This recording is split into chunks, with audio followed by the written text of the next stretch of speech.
Has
fine. Yeah, it's okay. I'm going to do it.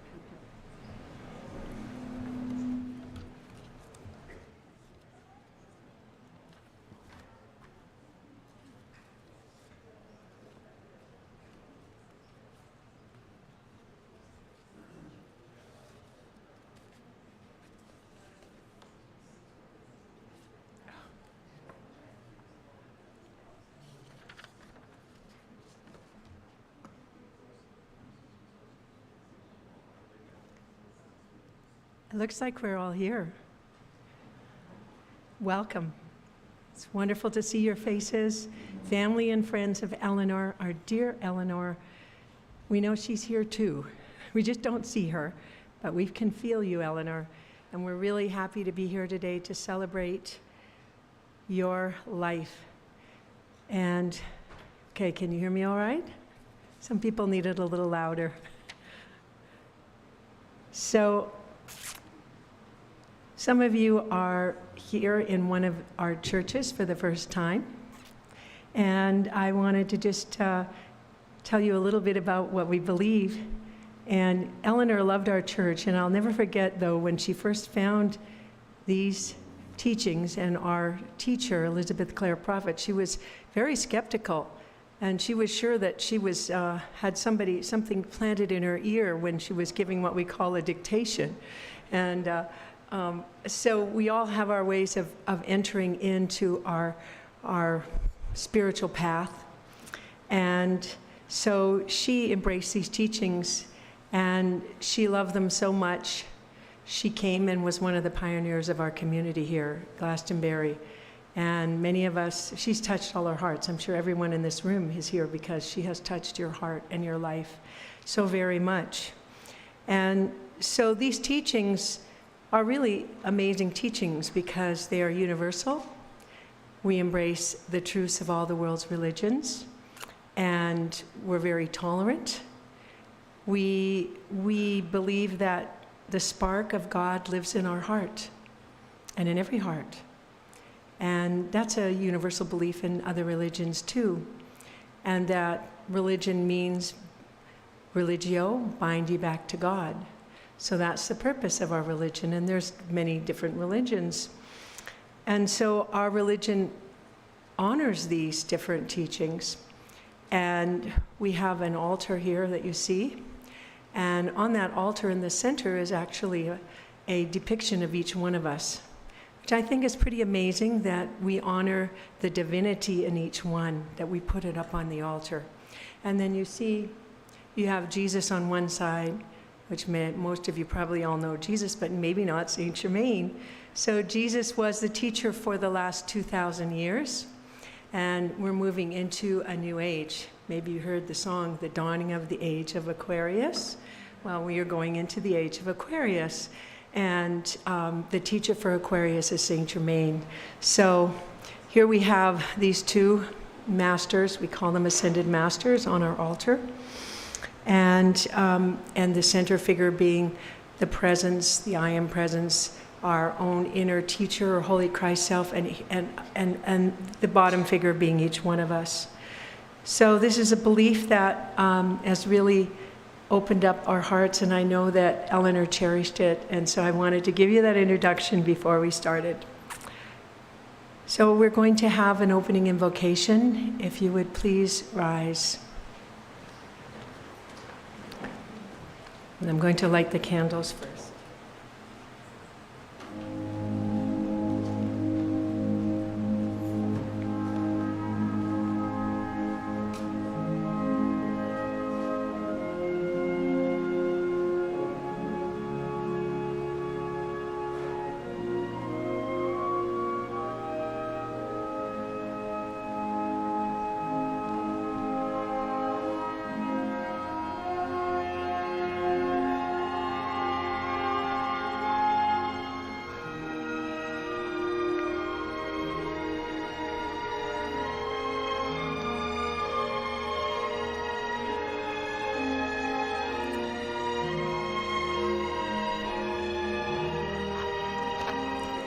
Hear, O Israel, the Lord our God is one Lord. In the name of the I am that I am, and by the love of the light which lighteth every man and woman that cometh into the world, we come before thy throne, O God, to give glory and praise for thy will, thy all-encompassing love, thy action here below as above, fulfilling cosmic law and cosmic purpose within each heart. Our Father, who art in heaven, we pray for souls who come together this day in heaven and on earth to salute the glory of the risen Christ and our beloved Eleanor J. Schieffelin and all who follow her in the regeneration. May the light and love increase in all hearts because thy love is fulfilled in her this day. We pray for all who mourn that they might be comforted. We pray that the Holy Comforter might be that spirit of living truth that defines and redefines individual destiny. And we pray for understanding that we might share and know thy plan for each one. In the name of the Father, and of the Mother, and of the Holy Spirit, and the name of the Son, we thank thee, O God, for thy infinite mercy unto all. Amen. Won't you please be seated? If you take out your program here, you will see on page 4, Psalm 23, a Psalm of David. Psalm 23, and we're going to give that together, the great comfort of David to our soul. Together.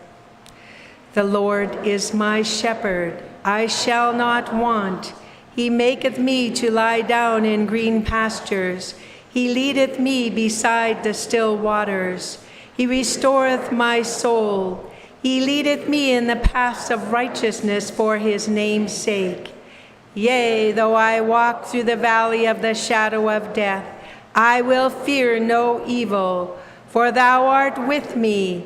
Thy rod and thy staff, they comfort me. Thou preparest a table before me in the presence of mine enemies. Thou anointed my head with oil. My cup runneth over. Surely goodness and mercy shall follow me all of the days of my life, and I will dwell in the house of the Lord forever. Let us sing a song. The songs we're singing are the songs that Eleanor loved. And we're going to sing a beautiful song of Jesus, Song 77, in the garden, and you have it in your program. And if you would please rise for this.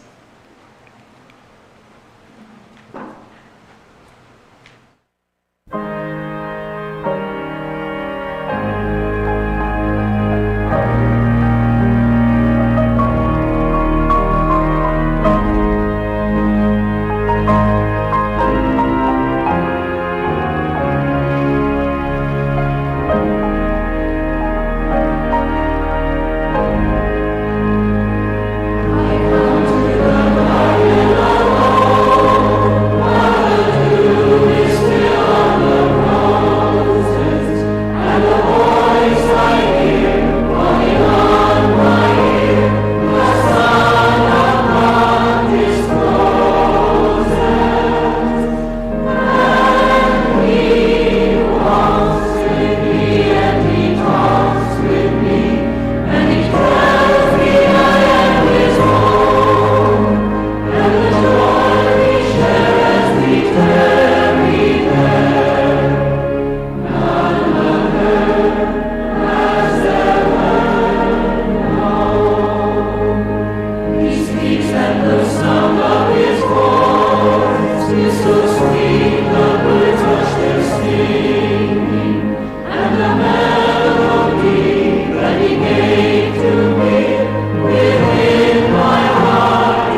Won't you be seated? This is a reading from John chapter 11, verses 25 to 26. It was Jesus who said, "Let not your heart be troubled. Ye believe in God, believe also in me. In my Father's house are many mansions. If it were not so, I would have told you. I go to prepare a place for you.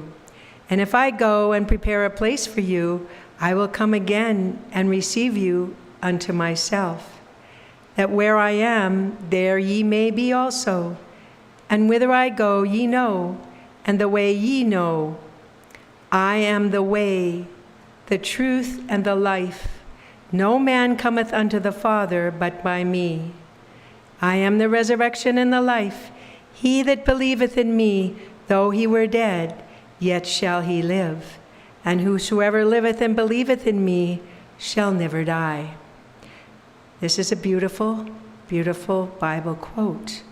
And I need to tell you that when it says that the only way that you can get to God is through him, it wasn't just Jesus. I need to tell you that in case you didn't know. Because this is why we have the chart of the presence, because we have our own Holy Christ self, our inner Christ, and that is the way we get to God. That's our individual path, and the way is an individual path. And that's the higher ground that we can sing about, Song 85. So let's rise and sing Song 85.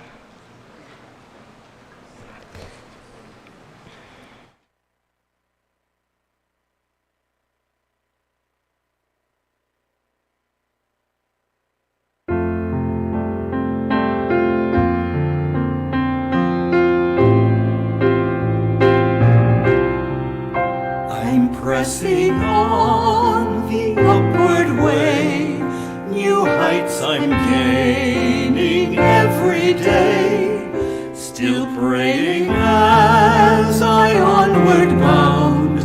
Lord, plant my feet on higher ground. Lord, lift me up and let me stand by faith on heaven's table land. A higher plane than I have found.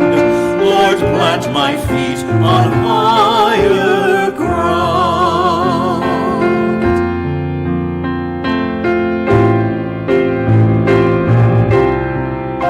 My heart has no desire to stay where doubts arise and fears dismay, though some may dwell where these abound. My prayer, my aim is higher ground. Lord, lift me up and let me stand by faith on heaven's tableland. A higher plane than I have found. Lord, plant my feet on higher ground.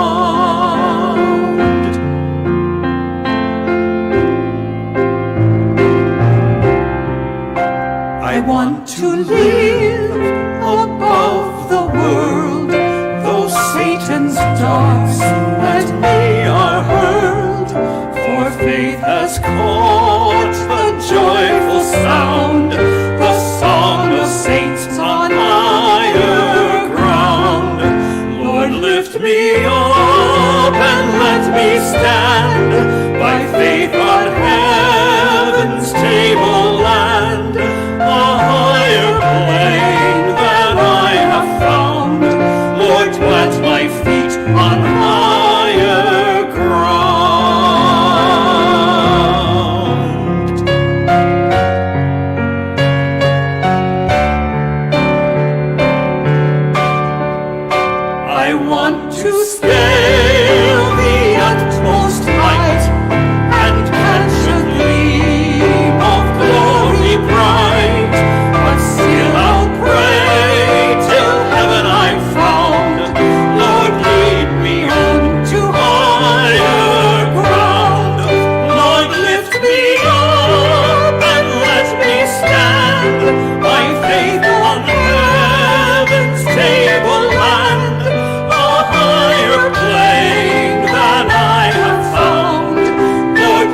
my feet on higher ground.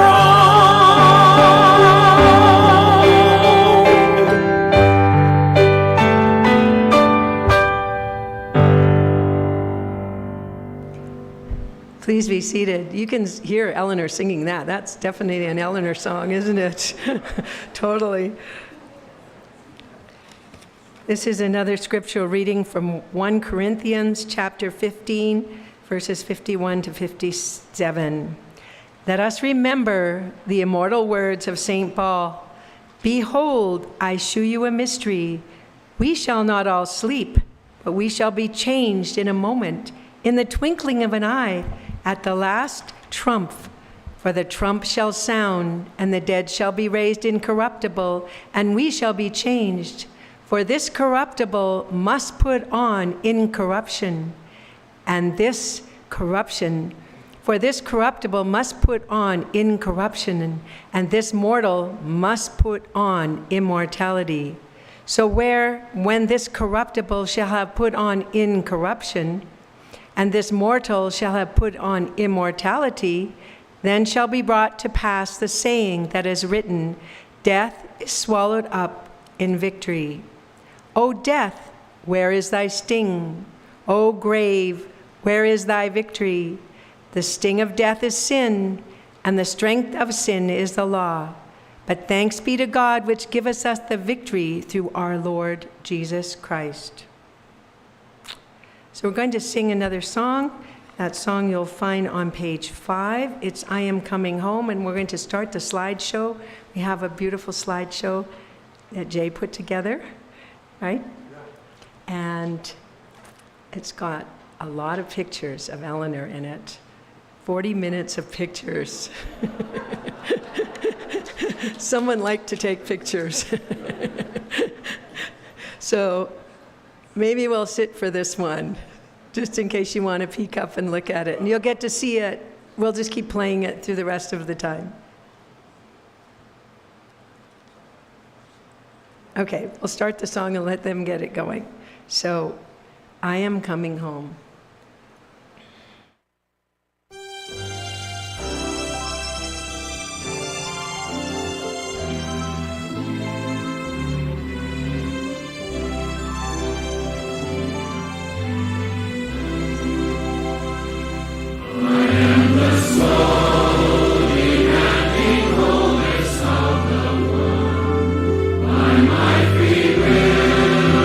According to the law.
now I'd like to invite Jay, Eleanor's nephew, up here to give the eulogy.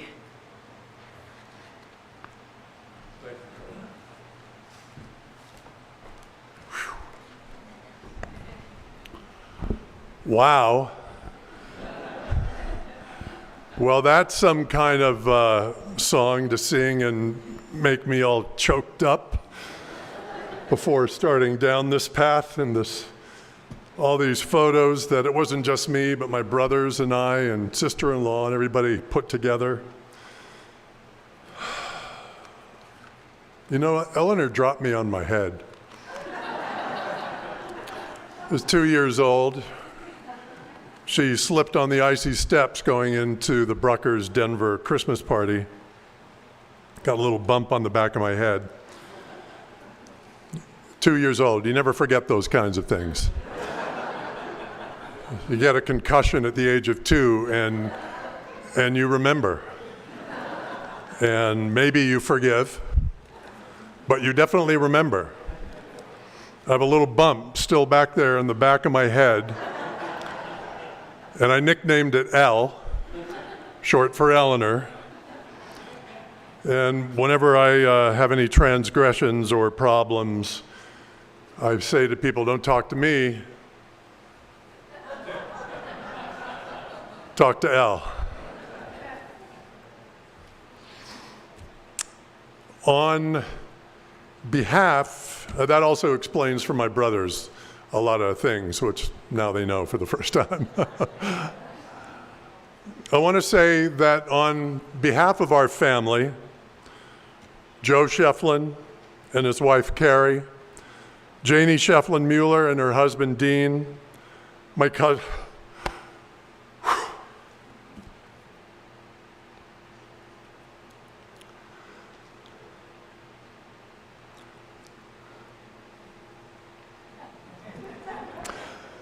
my cousins and Eleanor's niece and nephew, Diana Budell and her husband, Peter, my wonderful nephew, Colin Brandt, and his wife, Deb, and their amazing daughter, Elsa, my brothers, George Potter and Charlie Potter, and his wife, Tori.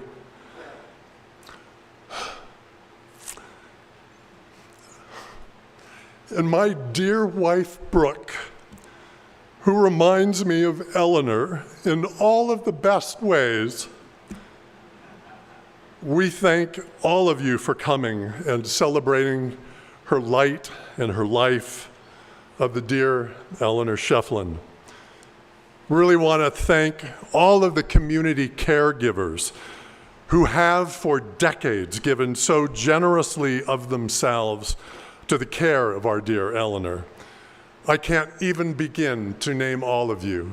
You're all so important to her, and she is so grateful, I know, and talking through me, as I say, Tana Caston, Denise and Weldon Kirk, Marjorie Lombard, Corinne Bishop, Martin Hildreth, Catherine Tonkin, Ron Hink, James and Susan Goff, Jim Phipps, John Karp, Francis Regan, James Healy, Christine Thomas, Charles and Sharon Whitteman, Susan Vernon, and so many others that I can't even begin to name, and who have crossed paths with me and our dear Eleanor over the past roughly 40 years that she has lived here. Thank you, thank you, thank you. I also want to thank Paula Booth, Eric Molina, Stephen Chaikin, who are making this audio-visual bonanza happen. I want to thank Carla Healy and her magnificent, warm oratorial skills for officiating this today. And we want to thank the family, the St. Mark's Church, for hosting us. This is a treat and an absolute pleasure to feel the culmination of Eleanor's devotion and spiritual path in this place that she feels is home.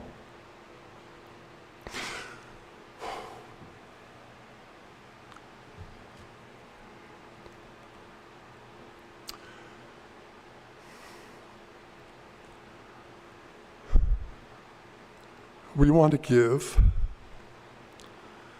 a very, very special thanks to our dear Vivian, our dearest, dearest Vivian Mason.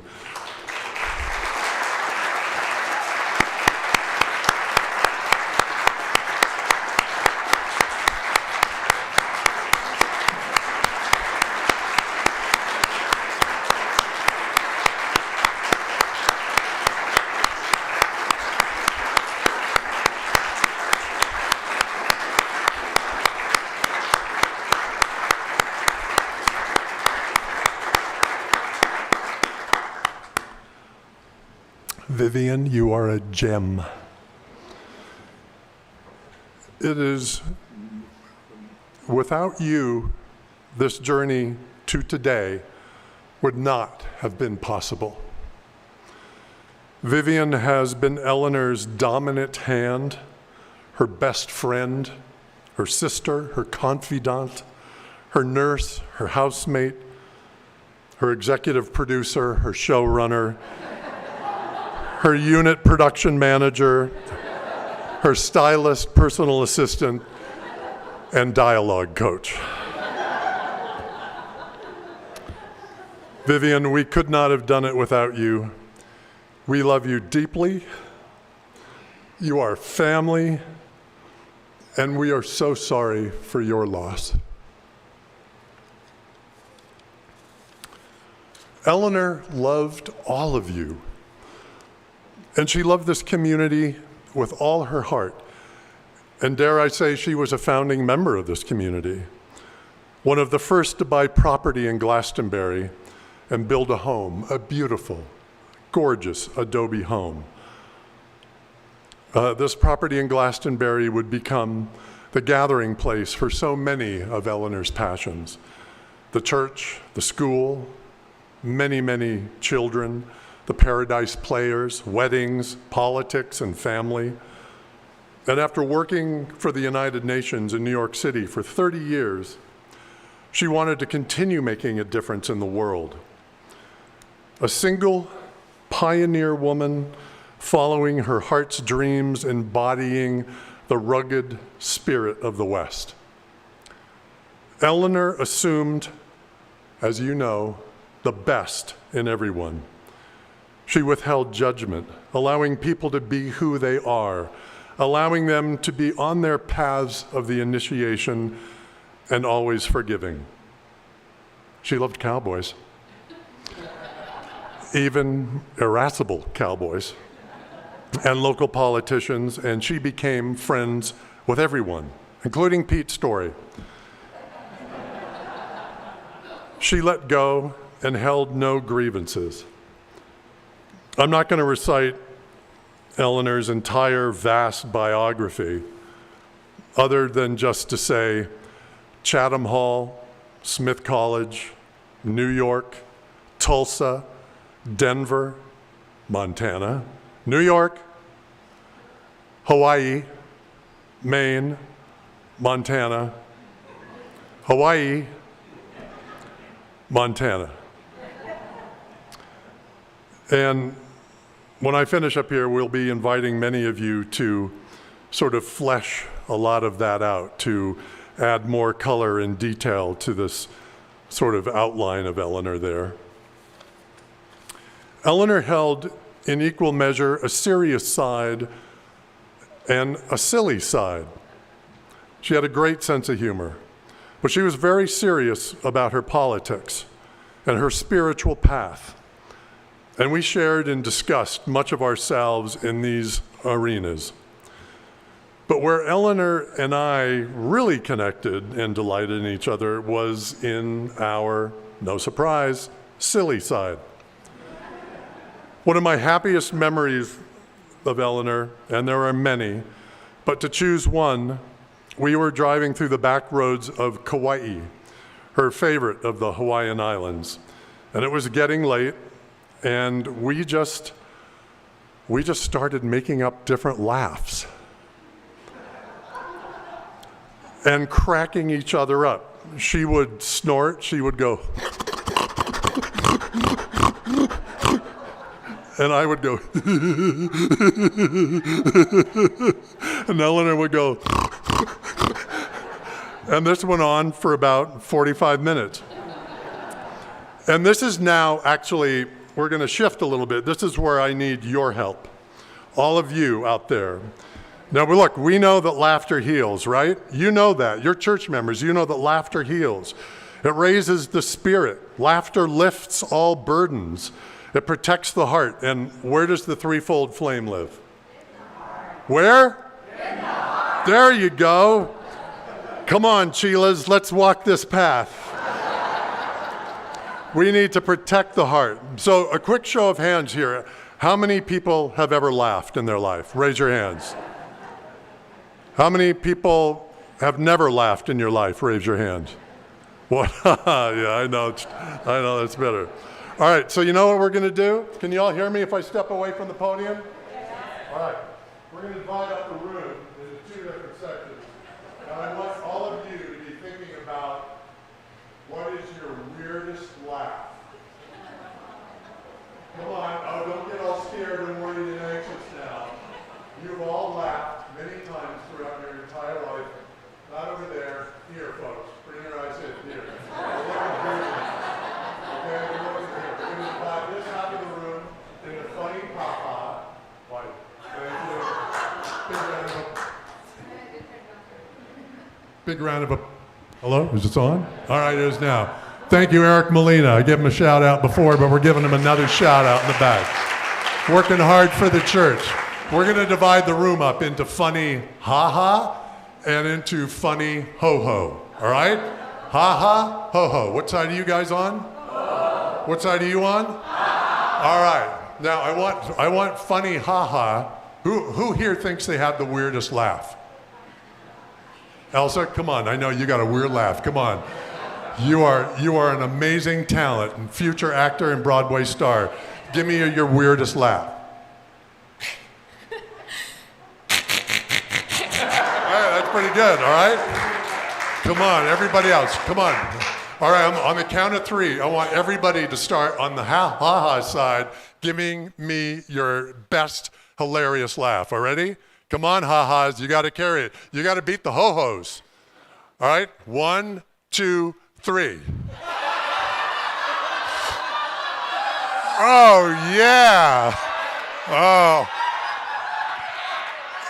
I don't think we need to go any farther. We have winners right here. But come on, ho-hos. Come on, can you pull it up, ho-hos?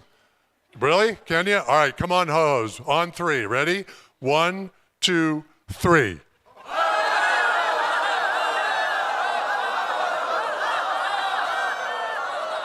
Oh man, I am feeling Eleanor now. All right, everybody together on three, all right? Give me your biggest, loudest, weirdest laugh on 3. 1, 2, 3.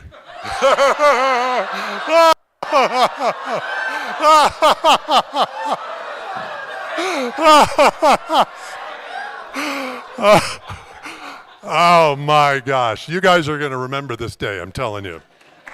When was the last time you heard it? Yeah, there you go.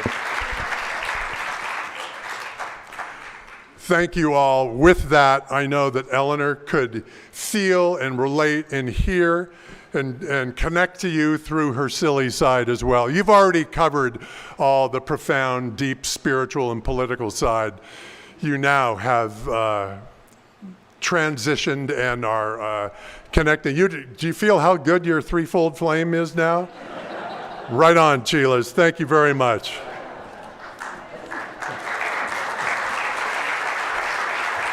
Eleanor is in the house. What about the story of when she went to Montana and did that? Somebody else will fill that. Okay. Thank you, Jay.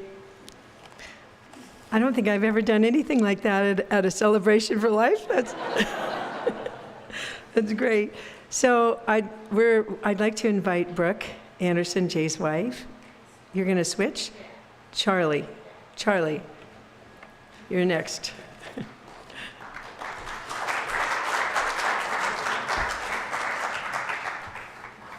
Hi, everybody. I'm Charlie Potter. I'm Eleanor's nephew and third in line with my brothers Jay and George. and I get the enviable task of following my brother Jay.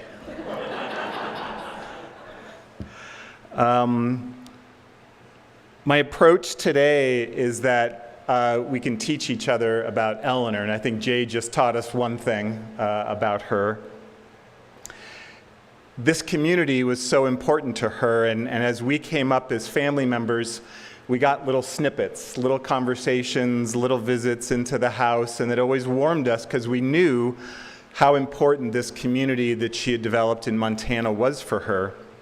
And I suspect you know how important she was to us as various nephews, because I think she wasn't shy about that. People say, I know you, and we've never met, thanks to the conversations with Eleanor. She's a deeply important person to my two brothers and I for one particular reason, and I can't help thinking about Eleanor without thinking about our mother, who's Sally Schieffelin, Eleanor's younger sister, and our mother, who was a wonderful, loving lady, but she really had challenges, in particular health challenges, and these came in various forms throughout her life and throughout our upbringing. And the reason that I even bring that up is when the family had those challenges, who was there? It was Eleanor. When I was young and my mom was starting to have these health challenges, she was in a brace and found it difficult to walk and therefore difficult to do lots of active things, and then was in a wheelchair. Who was there frequently? Eleanor was there to make visits. And, you know, when you're a child, you think, oh, cool, Aunt Eleanor is here.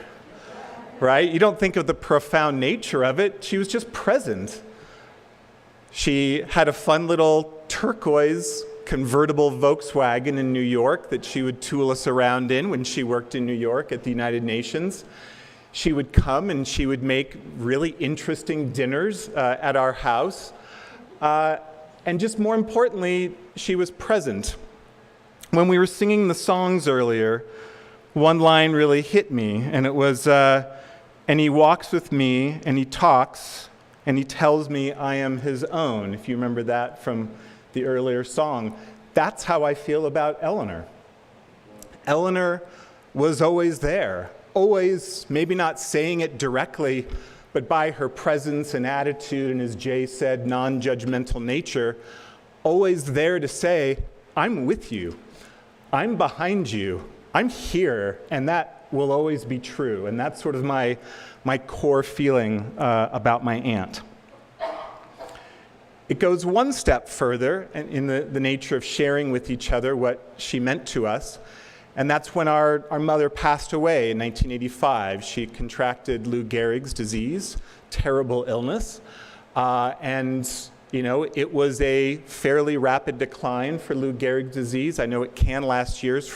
In our mother's case, it was a matter of months. And my memory then was the family coming together, and of course, Eleanor being right there by our mother's side. Even more important than that, what does the family do? My father soon moved to Texas, and we all lived in various places. So who was going to be the glue? Who was going to bring the family back together again? And it's not even close. It was Eleanor, and it was this place.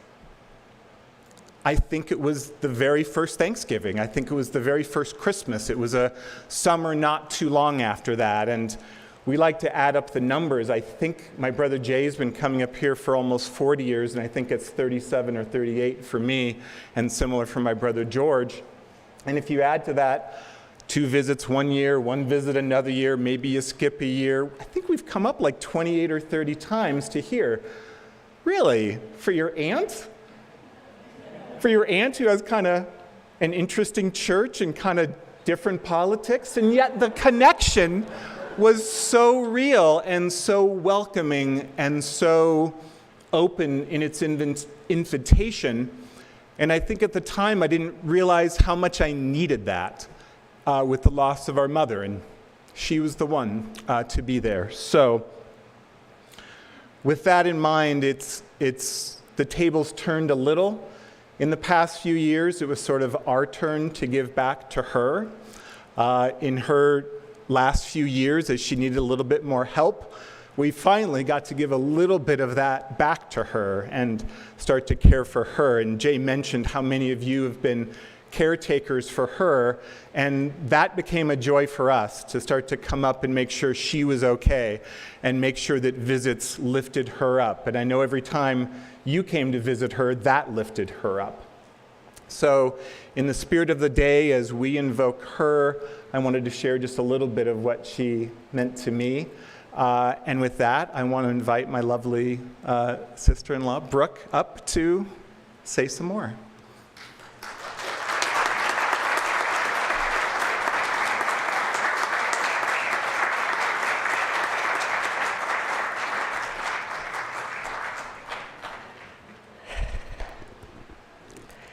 Well, I noticed that Jay and Charlie didn't bring tissues, but I just might need mine.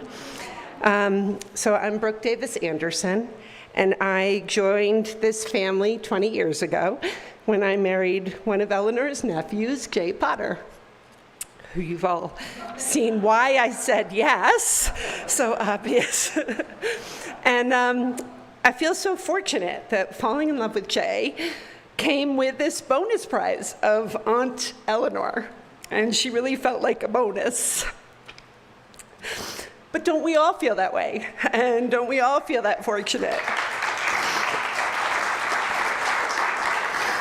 And I expect we're going to hear a lot of the same feelings and stories and experiences, because one of the things I cherish about Eleanor is that she showed herself so fully and truthfully to each and every one of us. So I think we've all had a lot of similar experiences with her. We get to celebrate that fully realized life. 96 years of joy, determination, faith, journeying, and love. And last night with my sister-in-laws and several of the women in our family, we talked about how she was one of the strong ones and how we now get to carry that mantle of strength. We can think of Eleanor's life as two halves to complete her wholeness. The first half was largely on the East Coast with education and work in New York City and family and that VW bug that Charlie mentioned, but also seeking. And I think, pardon me, it's the seeking that led to the second half of her life, which is a marvel, really, to have that second half, because most of us don't reach it. Many of us can dream it, but she not only sketched and molded her dreams, she actually sculpted them into reality. This time of sculpting began in Eleanor's middle age, and many of her family are in this time period in our lives. And I think this has struck us rather deeply. Her desire to live was led by her faith and commitment to this church, her church. Her desire to live in an adobe home in the West, and her unconditional, passionate work that she did with all of you to build a community in Emigrant, to build a community in Paradise Valley. All of that in this second half that she molded and sculpted and envisioned for herself and for all of us. So aren't we grateful for Eleanor's heart, the very size of Paradise Valley in my mind, because her heart, her faith, her dreams were all fully accelerated like that VW bug in New York City and engaged with all of you in this room. She invited us into this adventure of a lifetime, and what a time it was, fully felt by her and all of us. It's not a small thing anymore. What a life, fully seized by her and thereby all of us, fully seized, that we all got to share with her in all of that. I know we are all eternally grateful. We love you, Eleanor, so very much. Thank you.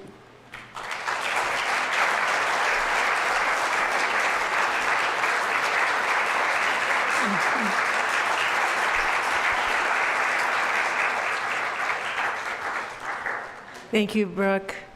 I feel like we're family now. Seriously, I hope you keep coming back. You are part of our community through Eleanor, and you're always welcome.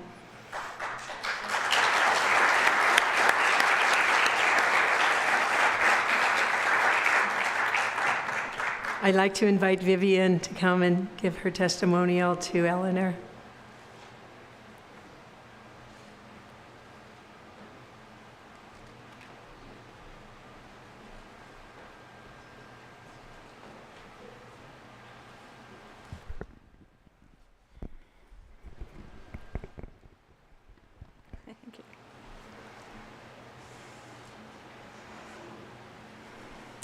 I'm so happy to see each and every one of you to come here to pay tribute to Eleanor this day. I feel a little bit inadequate following these three speakers. I have something all written out. I'll try to go by it, but I do want to say from my heart, I love Eleanor's family, tremendous people, loving. And I feel so fortunate that my life crossed Eleanor's life. And we had 24 wonderful years together. We had a very special relationship. As Jay said, we were friends, sisters, devotees on the path. We grew a great deal together.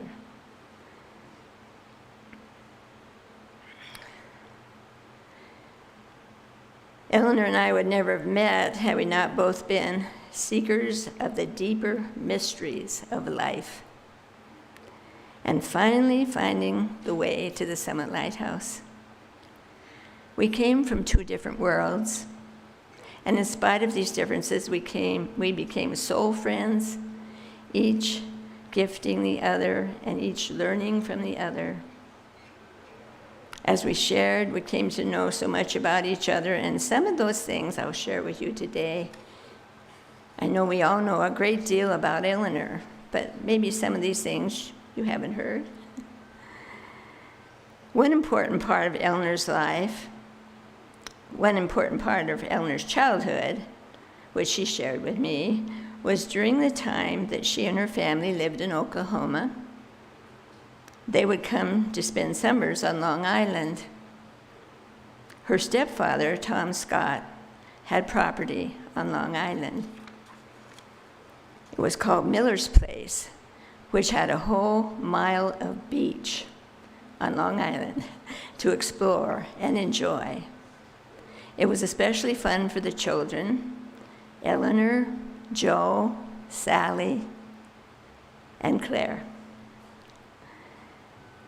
This is where Eleanor learned to swim. One feat she worked on summer after summer was to swim to a very large special rock somewhere distant offshore. And she accomplished this challenge. In time, this is where she also learned to swim underwater and to hold her breath as long as she could. Because of this supreme effort and accomplishment, Eleanor excelled at swimming and even broke a college record at Smith College.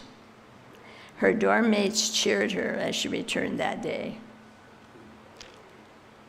Eleanor liked to remember this happy accomplishment. She felt it was instrumental in helping her develop determination and self-discipline, and that somehow this childhood challenge and success helped carve her character. And what a dear character.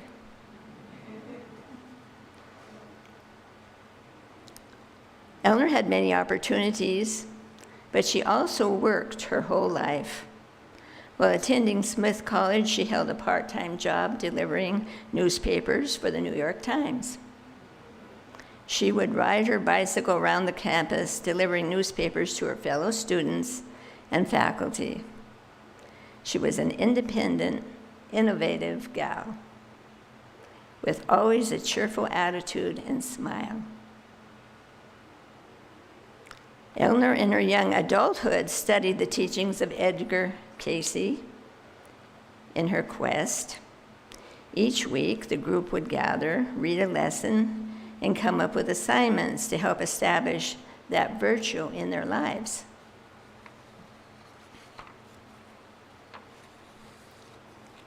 One particular week's assignment was focused on helping the homeless, which she was very happy to do. So Eleanor went to New York's Skid Row, where she began distributing dollar bills to the destitute people there until she had given them all away. Quite a stack. After the last funds had left her hands, and another homeless man came up and asked for help, Eleanor told him regretfully, "I'm sorry. I just gave it all away." The man quizzically looked at Eleanor and then drew closer, and to her surprise, planted a big smooch on her cheek and then slipped away.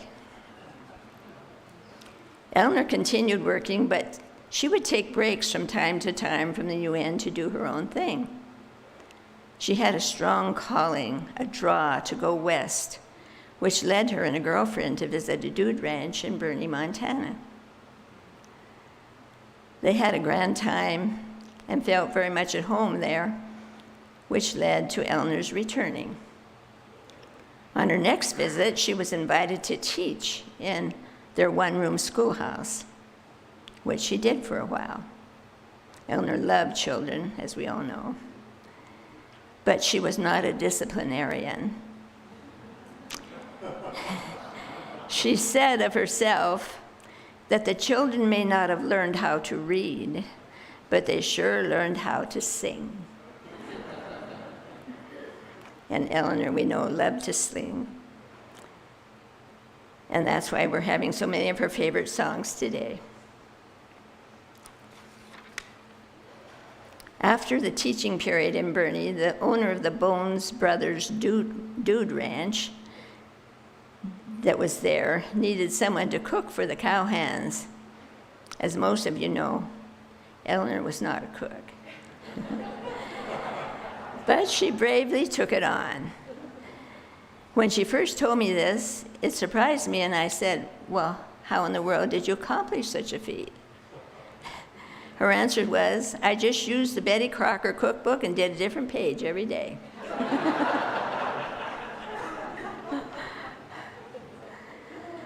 She was a good reader.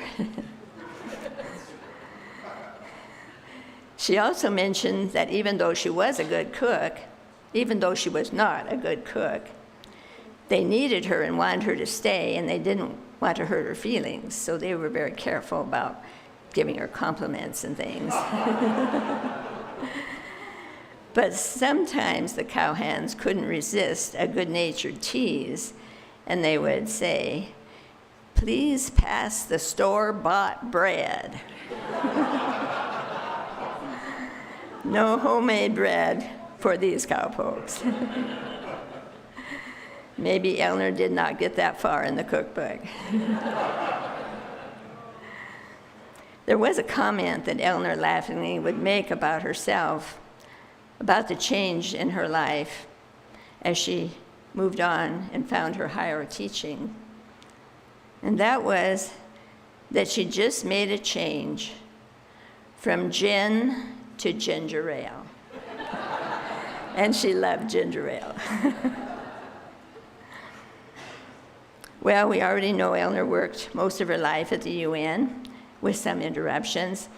They always took her back because she was such an accomplished executive secretary who was very hard to replace. Eleanor was a good storyteller, even telling stories on herself, sometimes embarrassing episodes that she had lived through. Here's one of those stories.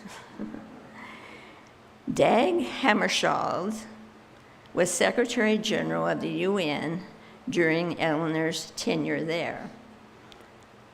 He was a man from Sweden with he was a very important economist and diplomat who was greatly respected and admired around the world. As it happened, Dag Hammarskjöld was visiting the UN while Eleanor was working there. He said he wanted to shake hands with each and every employee. As he came to the floor where Eleanor worked, they were all lined up, ready to greet him. Well, as he approached Eleanor, she reached out her hand to shake his hand, when suddenly, to her great dismay, a tremendous sneeze came forth from her being, right into his face, which knocked his glasses askew. And she noted his startled look as he somehow set them straight again. Well, he recovered, and without making any fuss, he continued his mission, shaking hands. A bit of history here.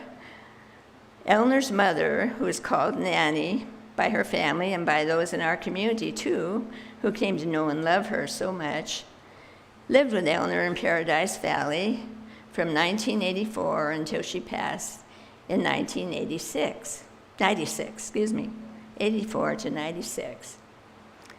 Nanny was happy living here and made other people happy. Many people visited her, especially children, and they would bring her flowers, wildflowers, and they would sit on her bed, and she would go up and down with her hospital bed, entertaining them. Eleanor and her mother, Nanny, were both devoted fans of the Paradise Players, and they never missed a performance. That was a wonderful period of time during our community when we had that. After Nanny made her transition, Eleanor lived alone for about a year, and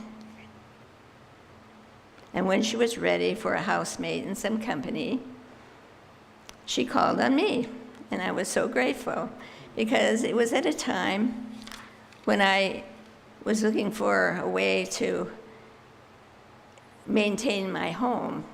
So if I moved in with Eleanor, then I could rent my home, and that kind of filled the gap, and that made a real difference. And so it came to pass that I lived with Eleanor for 24 years. That's 2 cycles on the cosmic clock, so I guess we finished it. Eleanor graciously opened her home to other church members as well, some of them while taking them Montessori training, or attending some university, some coming for a short interlude as they worked out their plans. It gave her great pleasure to be able to do this, and we all had a good time together during that time. Eleanor became a grandmother to the children of 2 families in our North Glastonbury community. She was very devoted to them. She had a personal relationship with them and attended their activities and always welcomed them to her home for dinners and overnights sometimes. And you'll be hearing from a couple of them today. Eleanor and Rex Davis.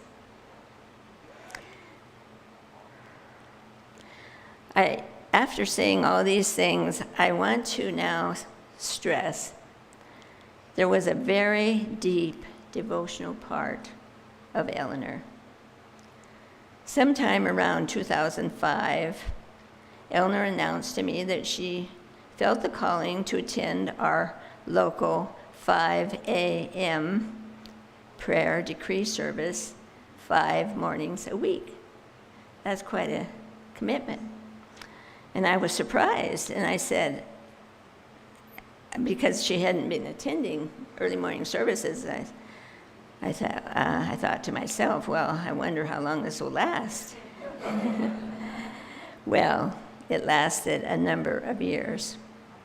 Before long, she was the one directing those services and planning and carrying out the 3 hours of devotion, and even leaving home extra early to pick up 2 other ladies who also were attending.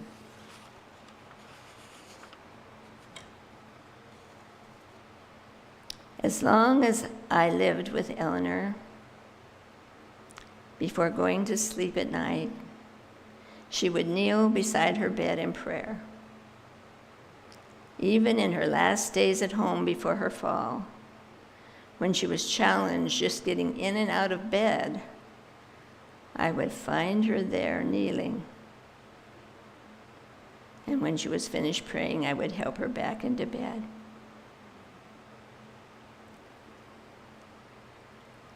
Behind Eleanor's home is a sweet little garden, which she dearly loved.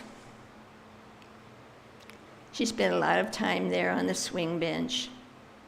Sometimes I would be weeding and we'd enjoy the garden together, as well as each other's company. And she loved to listen to the birds, the songbirds, and she loved to look at the sky and the clouds. And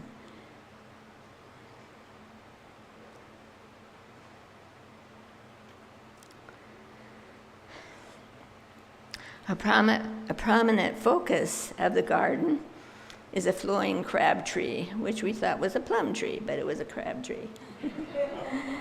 And Eleanor always referred to this tree as her best friend. And she even wrote a poem about it, which has been lost to us because we didn't write it down. But we can remember the opening line, "My best friend is standing tall by a pink adobe wall." Wouldn't it be great to have the whole poem? Yesterday, Eleanor's family and I were in that little garden, and we distributed some of her ashes there. And the rest will go up into the heart when the road is clear to do that.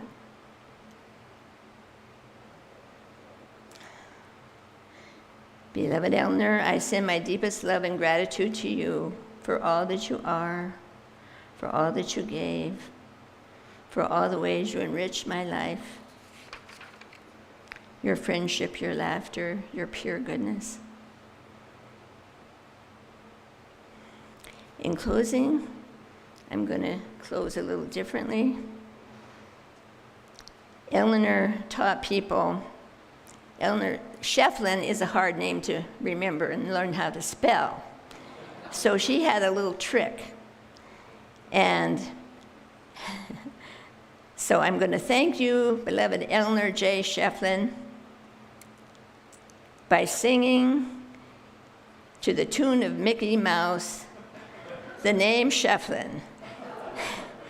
Schieffelin. Schieffelin.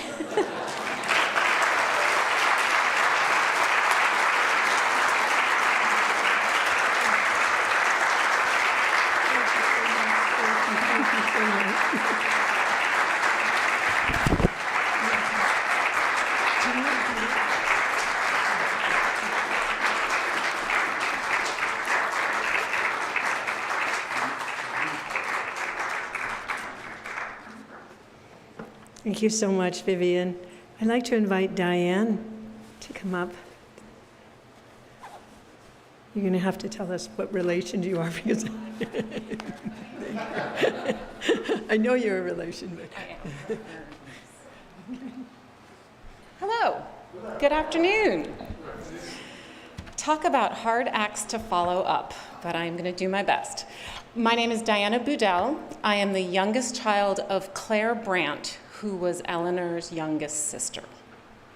We good? All right. Before we really get into it, I have to reintroduce Eleanor to you as I knew her and my brother knew her. And I brought a little diagram to help. So she is Eleanor Schieffelin. We all know how to spell it now, which is lovely. But what she was to us was Aunt Babs. And not A-U-N-T. That was not silly enough for her. She was, in all of her glory and in every letter she sent to us, Aunt Babs. So the end of every letter began, "Hello, darling." And the end of every letter said, "Love, Aunt Babs." And she would sometimes draw the little ants along the bottom of the paper. And when she'd really taken some time, she would draw them doing like I was a rower. So she would be holding up an oar. Or not she, the ant would be holding up an oar. And so what I would like to share with you today, in the spirit of what Charlie said, is that we can all learn something from each other about her. I would just like to give you the perspective of a young girl growing up with her as your aunt. As you can tell by the front 2 rows here, I come from a line of very tall, very strong, wonderful, wonderful people. I'm incredibly lucky in that regard. But what Aunt Babs taught me was that we each get to be individuals and we each get to create our own journey. So I grew up in New York, in the tri-state area, and we're pretty good at getting stuff done. We like to put one foot in front of the other and go and go and go. And sometimes you forget that there's lots of different ways to do it. And one thing that she taught me as a very young girl is that you get to go from being, as you can see from some of these photos, this incredibly glamorous New York, wearing the beautiful dresses and the earrings and the hair and the whole thing, who I thought was, not a few years before that.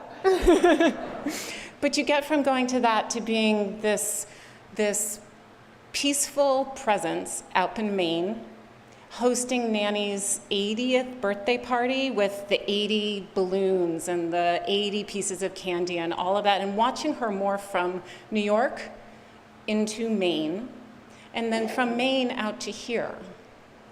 And for myself and my brother and Jay and those of us who were on the East Coast, it was a little hard for us because we didn't have her anymore. And we all were living our busy lives, and it felt a little bit, at least to me, like this person had morphed and done this beautiful journey, but I was now a distant relative. And the thing that made that possible and made it still feel okay to me was all of you. She spoke of her community here and the love and the learning that she experienced out here and the way she continued to develop. She just felt so good. She really blossomed. And as Jay and Charlie have said, we are so grateful for the care, of course, but for the love. You guys embraced her and she was part of you and you were part of her, and there is nothing more that you can ask for a loved one. And Jay and Charlie and George, thank you. You guys did the thing here with her, and your lovely wives. You guys really, you locked in with her, and you brought out the best in each other. And so I say, I'm just so grateful to all of you. I'd like you to imagine me as a little girl who's shown up in there as well, just looking up to her aunt throughout her life and feeling so grateful that she ended her journey here with all of you. So thank you.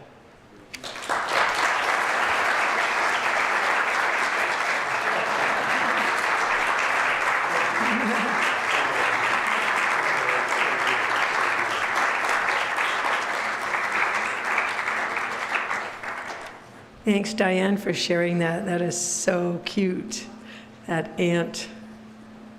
I can see her doing that. It's just adorable. It's adorable. Marjorie, would you like to come and give us your testimony? Marjorie was also a very, very dear friend of Eleanor. And the two of you worked hard on the school.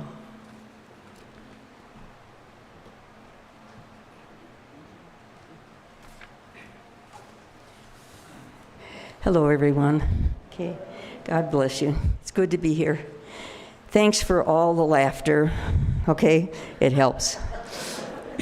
I actually find it very hard to talk about my personal relationship with Eleanor, but I was just so bound up with children and the school, we would just call ourselves Thomas More Buddies. So I'd like to just talk on behalf of the Thomas More School community in terms of sharing some things this day.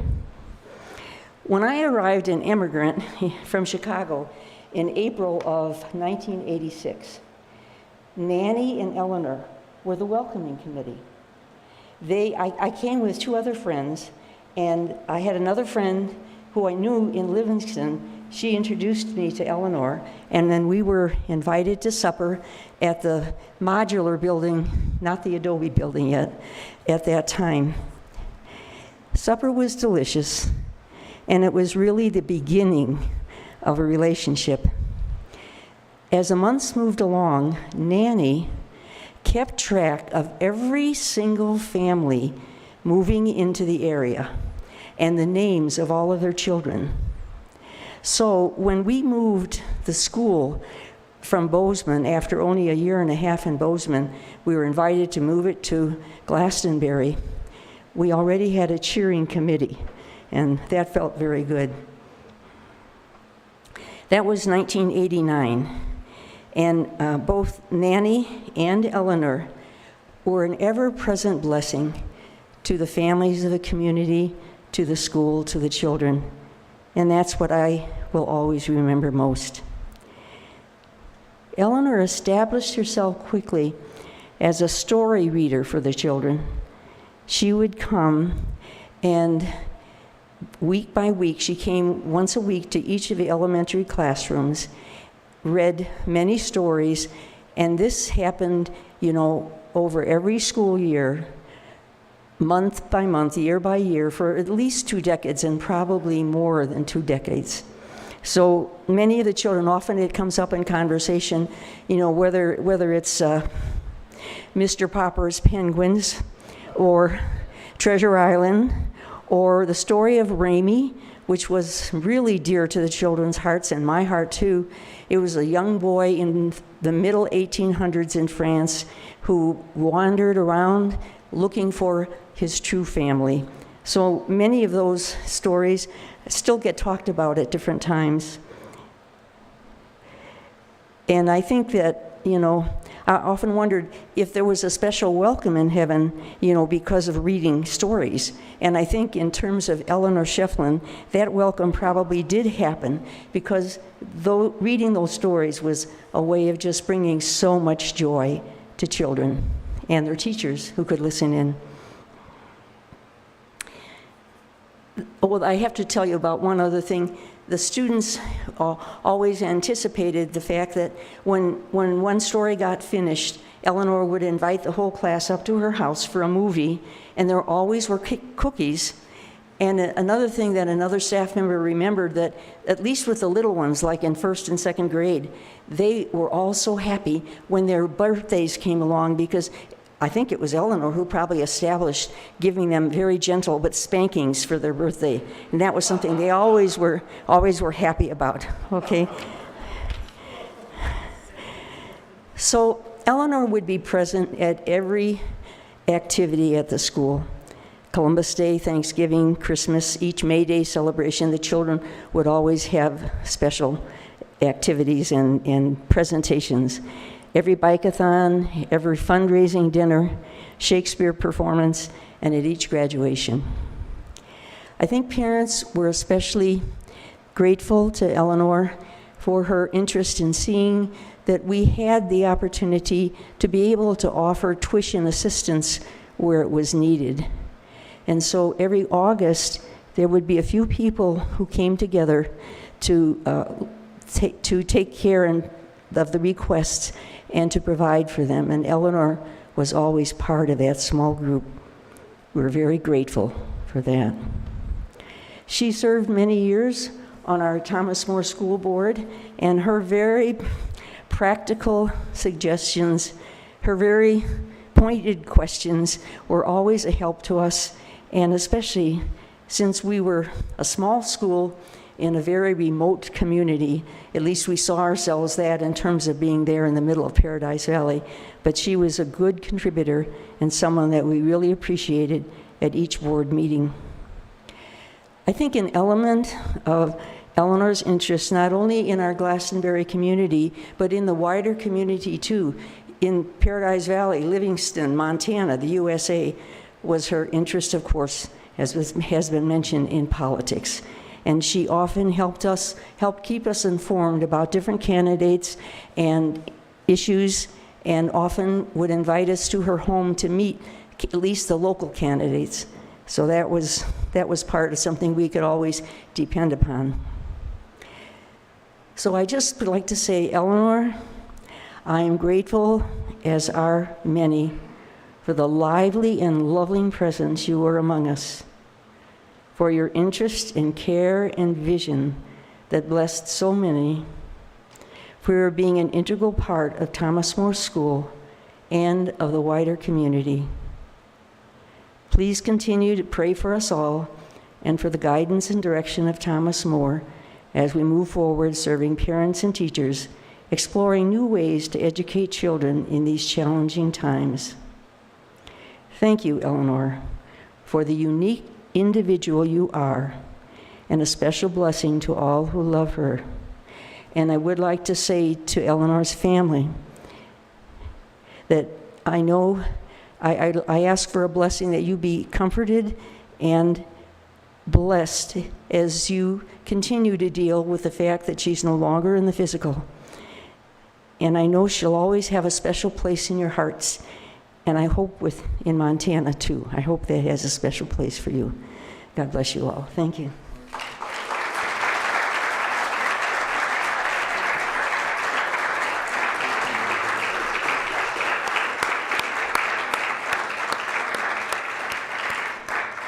Thank you so much, Marjorie.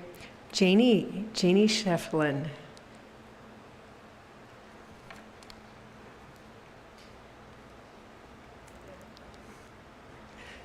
Another tall Schieffelin. Indeed. Well, I'm not quite the entertainer the rest of my family members are, but we're going to try. We're going to try. Anyway, I wore turquoise for my aunt because she always talked about Santa Fe and different things that I have here too. So I want you to know that, and then you'll figure out why I wore yellow. I like your yellow, ladies. Looking good. So anyway, I need you to know that I am one of Eleanor's favorite nieces. There are only two of us. Yeah, baby. Yeah. But I wanted to start out reading the first few lines of a letter that my long-lost cousin Jay, and I say that because many of these people lived on the East Coast, and my dad moved out to Colorado before I was even a twinkle in his eye. So, yeah, we came from the West. So, anyway, yeah, we're kind of having a new meeting. I'm so excited. But anyway, this letter that Jay found, he sent me a picture of it. It was just sensational. So I'm going to use that as kind of my basic. And it starts out, it's from Loon Point, Dublin, New Hampshire. And it was written by our dad when he was 6. And our dad was Eleanor's younger brother, and 2 years younger. And he always called her Babs as well. So henceforth in here, it's Babs.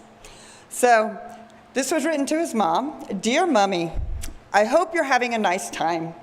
We are going to have a play about the weatherman. I am Cloudburst. Sally is South Wind. Babs is Sunshine. And we're going to stop there because Babs is Sunshine. So, Sunshine is the appropriate description of our aunt. She brought optimism and happiness with her that could change a moment or a day. Since losing our dad 6 years ago, and Babs, our last living aunt, last December, I have thought about what time in history their generation has lived. I mean, Babs went from before the Great Depression, through 2 world wars, a lot of other wars, and then through COVID. Oh my goodness. So that's just some amazing history there. So I hope to share some of Babs' stories to celebrate her life, her humor, and the sunshine she brought into lives all of her 96 years. Her dad was John J. Schieffelin, and the John J.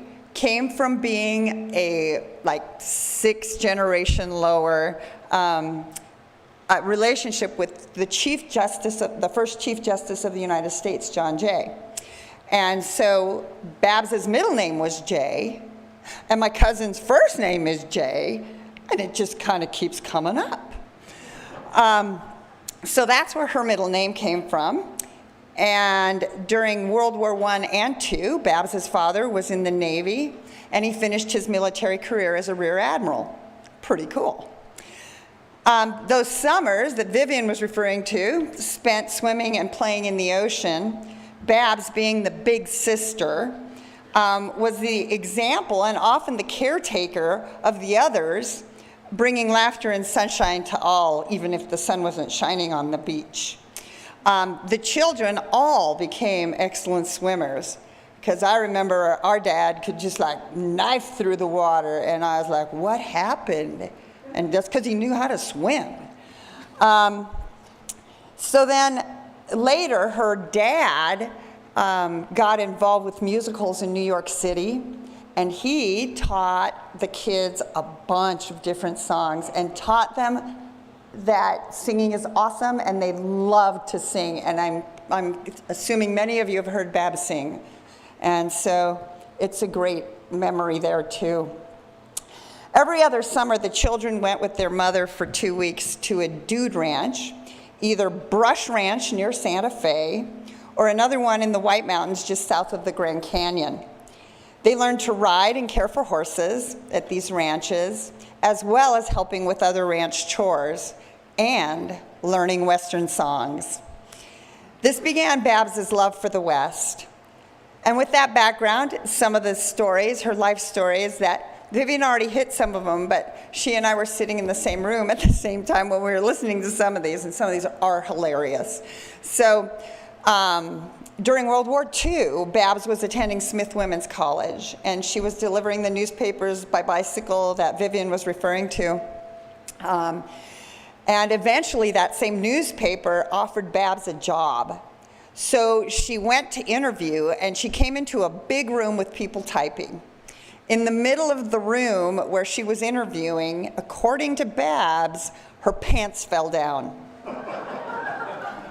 All motion in the room stopped, and she did not get that job. Babs majored in government while at Smith, and once she fell asleep and fell off her chair in class.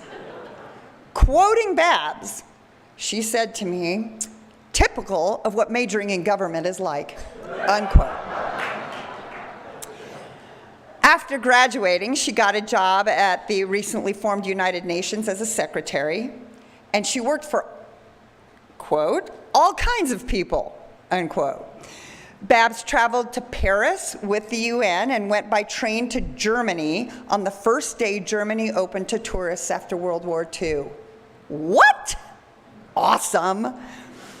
And as we already found out, she left her job at the UN several times and always returned.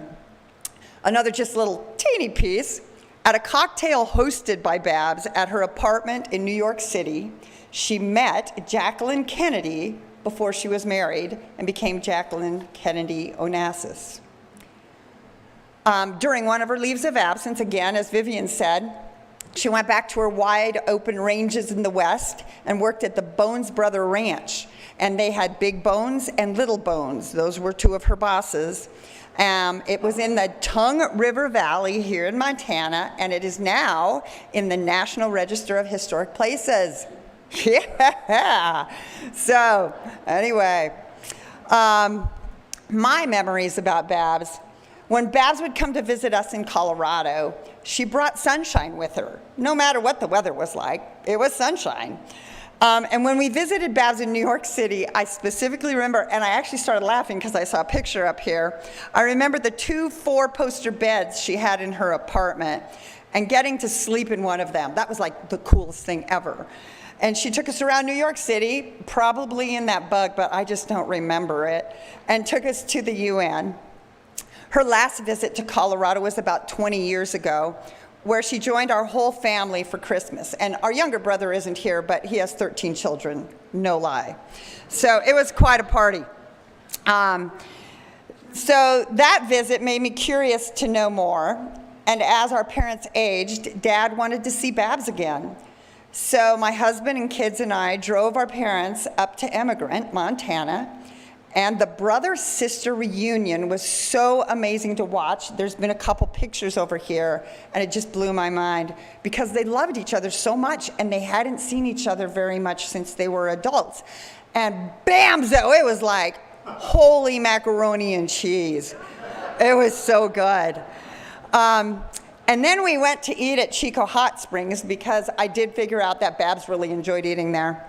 And while there, Dad and Babs sang many songs that they were brought up on together. And everyone, including everyone dining there, had a delightful time listening to these songs. About 7 years later, we repeated that road trip. This time it was just my husband and I and my parents. And the reunion of brother and sister was repeated, and the singing together for several hours in Chico Hot Springs dining room happened again. A couple of years after that, our dad was promoted to glory. I called Babs right after he passed. She was amazing with her love, her kindness, and memories of how cute Dad was when he was little. Oh, how she loved her siblings, all of them, and such warmth was in her words. The next summer, my husband and I came for another visit, and that's when I found out most of these stories. And then last summer, our 2 adult children joined my husband and I for a 9-day national park road trip, with the most important stop on the trip being here to see Babs and Vivian. Babs was struggling with her memory then, but our son began to sing some of the songs he learned from our dad. Babs immediately joined in. It was amazing and a wonderful last memory of our aunt, the leader, adventurer, true Westerner, fun-loving, kind, ice cream lover, and most of all, people lover. Babs has left each of us a legacy of history, laughter, and joy. Let each of us carry that legacy and be stuffed with sunshine. Yay, Babs!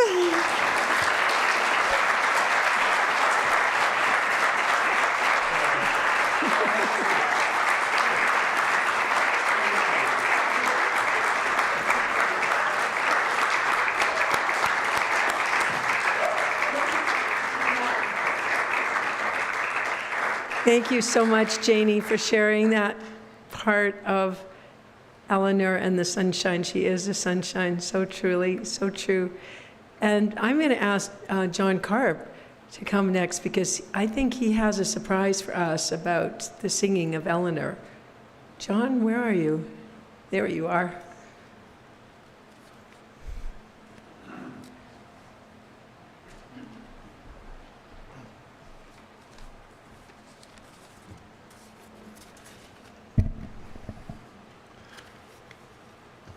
I'm going to keep this brief. I was requested to keep it brief. I could tell a lot of stories about Eleanor and get carried away, which I have at times speaking like this, but I'll try to stick to my script here. So I became fast friends when I moved to Glastonbury about 20 years ago with Eleanor. She was very supportive of the youth program that I initiated in Glastonbury in 2008. She supported the youth in many ways through the school and our youth program. One of the activities that we started with the youth was a talent show. Since this was a big hit in the community, we decided to do an adult talent show. Eleanor was always reluctant to participate in it, and we had to twist her arm, but when she did, it was always entertaining. You know, we had, I think, 4 or 5 talent shows over the years. And the last one we had was in 2019. And it happened to fall on St. Patrick's Day, March 17th. So this was 3 years ago. She would have been 93 years old. So I took a couple short clips, video clips, from this talent show. So Stephen will play these now. The first one, well, they're both Irish folk songs. The first one is, has anyone here seen Kelly? And Again, it's a short clip, but you'll see her Irish determination to get this song out, and she was always very proud of her Irish heritage. So go ahead with that first one, Stephen. His hair is red, his eyes are blue, and he is Irish through and through. Has anybody here seen Kelly? Kelly with the green necktie. Then.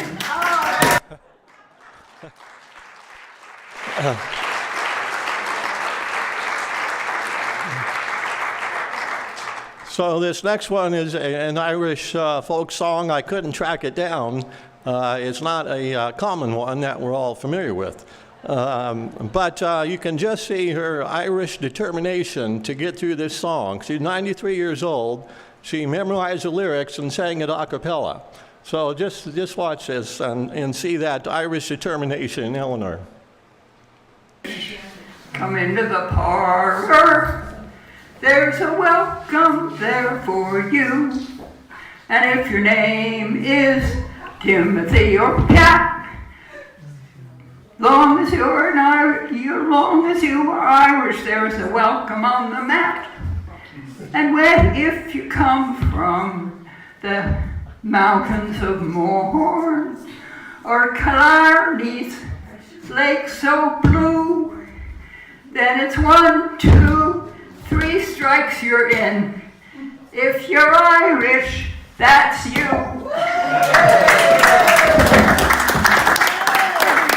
The end. So she participated in several of the talent shows we had, and she was very supportive of our youth group. And we had a very close rapport. We were always joking. I roasted her a few times over the years at various events, and she always acted like it was a trial for her, but she really loved it. Now, we have heard of Eleanor's financial support and generosity to the community. I want to now share a story of how I was a beneficiary of her generosity, and this really illustrates her personal benevolence and her humor. It was several years ago I received a phone call from Eleanor wanting a chiropractic treatment. I had treated her for several years and at one point started doing house calls for her. So she had called for a house call again. I told her I could not do it at the time because my car had broken down. I was looking for a new car. And my wife was on staff and had the other car down at the ranch. She said, okay, let me know when you can come for a treatment. So the next day I get a call from her, and she said she was selling her green Jeep Cherokee, which she had bought new in 1994 and used it since. But she said due to her eyesight issues, she could not drive it anymore, and it had sat in her garage for some time. So I asked her how much she was selling it for, and she said $25. And I said, oh, $2,500? And she said, no, 25 cents.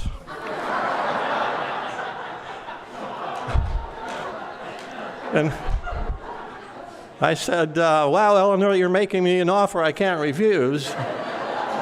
I said, is there something wrong with it? And she said, no, it runs fine. It just has one problem. It's got mice. It sat in her garage for a long time, and the mice kind of made a home there. So she said, you can have it if you can take care of the mice issue. And I said, wow, that's quite an offer. And I said, is there anything else wrong with it? And she said, no, but there's just one condition that you buy it on. And she says, I don't accept personal checks. I'll only take cash.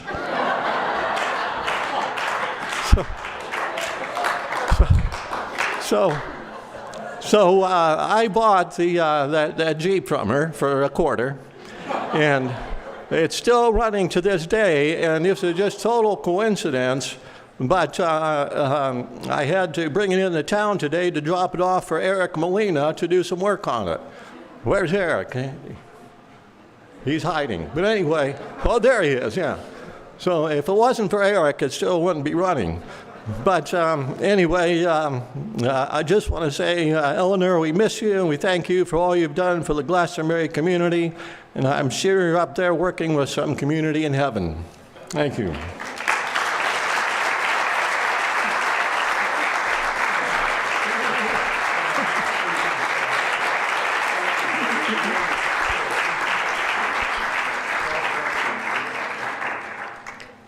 Thanks, John. I'd like to invite one of Eleanor's adopted granddaughters up here, Eleanor Davis.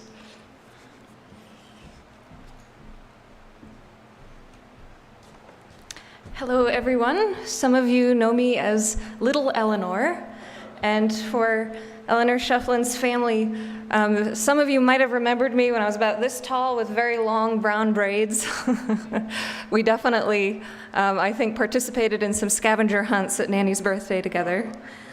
And that adobe house, that's my dad, who was the maestro of the adobe. He built her that adobe house in the original, authentic methods from northern New Mexico. Maybe I can send you some pictures. So it was epic, to say the least. So, my grandmother, on my father's side, passed away before I could meet her. She went by her middle name, Marie, as she was not fond of her given name. Now, when my mother was pregnant, my grandmother asked that I be named after her. What a request for a new bride and young mother. But she, very cleverly, in a stroke of wit, she promised that my middle name would be Marie, and if I didn't like my first name, I could go by my middle name just like her. However, I was named Eleanor, and as much as I treasure the memento of my grandmother that I never met, I have always been an Eleanor through and through. So, Eleanor Schieffelin liked to tell the story of how we met. So, one of those summers, when I was knee-high, I decided to introduce myself. So, wearing my little cowboy boots, my cowgirl skirt, and my long hair in 2 braids, I stomped up to her, clomp, clomp, clomp. After a long, slow look all the way up, I declared, "Hi, I'm Eleanor. I hear your name is Eleanor too." I turned on my heel and stomped away with her heart. After learning that my brother and I didn't have a grandmother, she adopted us unofficially and took great delight in being our granny. She taught me many things over the years, as any granny will, and although we didn't cross paths very often, you should know that she shared stories of you all also. Can you believe that all 5'4" of me decided to do rowing? She taught me many things over the years. Chess games, etiquette, American history were interspersed with ice cream, stories, and long conversations in the middle of the night filled with laughter. Granny taught me to love stories and storytelling, inspiring me to write my first short story at the age of 6, an epic tale of a little girl raised by wolves who knew kung fu and could talk to animals. I don't know if Miss Lombard, my former principal, remembers that one. When nightmares woke me up, Granny would tell me stories that cleverly wove items in her home into the narrative. Aesop's fables were interwoven in the doorstops and soap holders.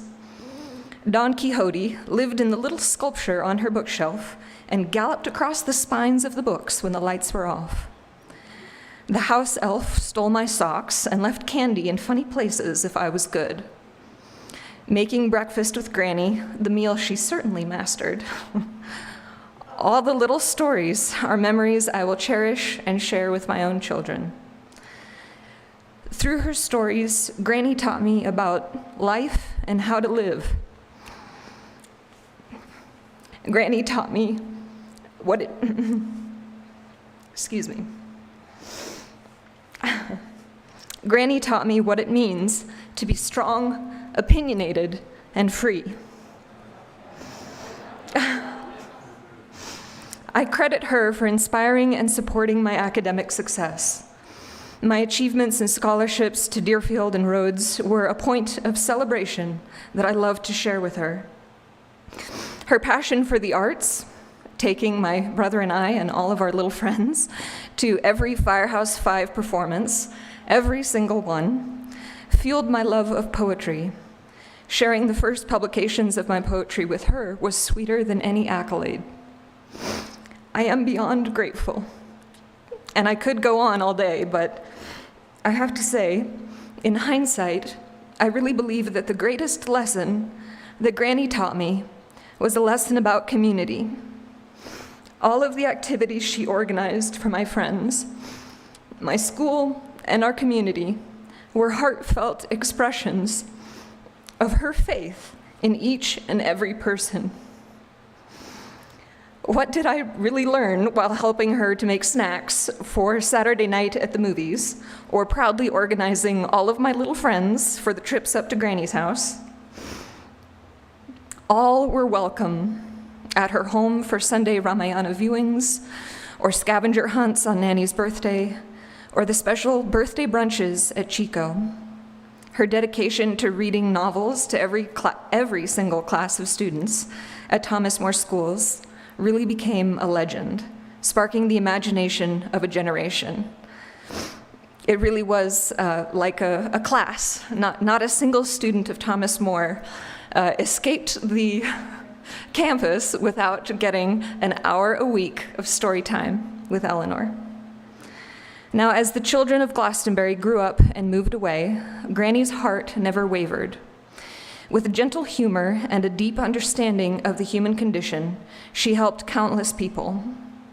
When a childhood friend of mine was engaged to be married, I desperately wanted my sweet friend to know how beautiful she was and to bolster her confidence entering the new phase of her life. Granny understood in an instant, no explanation necessary. Together, Big Eleanor and Little Eleanor, that's what she liked to call us, planned and planned for a full spa day, pampering the bride-to-be with every luxury we could think of. The grace of Granny's heart and the graciousness of her spirit showed me what it truly means to be kind, and for that kindness to be an instrument of community. Now, as Eleanor's family has so wonderfully shared with us, Granny's humor and grace is still with us. I pray that each and every person touched by Eleanor Schieffelin's magnanimous heart will remember her example and pass it on. Kindness is contagious. Catch it.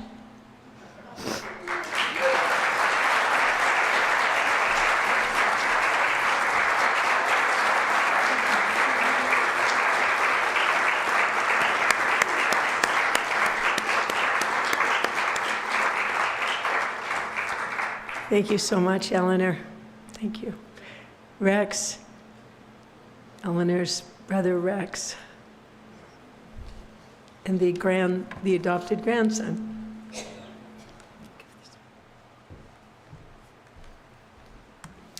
As is usually the case with members of my generation, the digital doesn't always translate to the analog real world, so I brought the laptop. Please pardon the screen. So I didn't get to visit Eleanor as much as I would have liked to since I got married and had children, but we found time to stop and see her a couple of times over the past 5 years or so. So it's been a process of thinking about, her passing and what she has meant to me and my upbringing. In many cases, I think we take so many things for granted.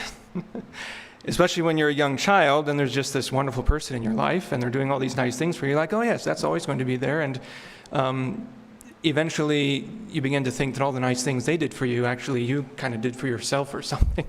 So this has been a very good process to reflect and try to bring forth the essence of Eleanor, at least as she was involved in my life. So I'm going to read it here, and I hope it doesn't sound too boring, but how do we describe the multifaceted beneficence of Eleanor Schieffelin? How do we honor this soul's journey and contribution to our lives? A pillar of our community, a dedicated Sheila with a cheerful twinkle in her eye, a patriot, a sponsor of children. Her smile, joy, laughter, kindness, and mischievous conspiratorial whispers will forever remain etched in our memories and hearts. I did not know Eleanor for much of her life, but she knew me for much of mine, as she did many of the children who grew up in Glastonbury in the 90s and 2000s. My first memory of Eleanor Schieffelin began in the parking lot outside the North Glastonbury Teaching Center on a sweet summer evening in 1995. It was probably a Saturday evening St. Germain service. My father introduced my sister and I, two shy 6- and 8-year-old children. We were soon to begin 1st and 3rd grade at Thomas More School and had just returned to Montana after several years in New Mexico where our parents got divorced. So coming back to our home in Montana, everything was new and different. All I knew of Glastonbury up to this point were primordial memories from my 2-year-old mind of the sun, the wind, golden grass, rocks, sky, and our little white adobe house with a walled patio next to the road. My sister and I had no friends that we knew of or nearby relatives.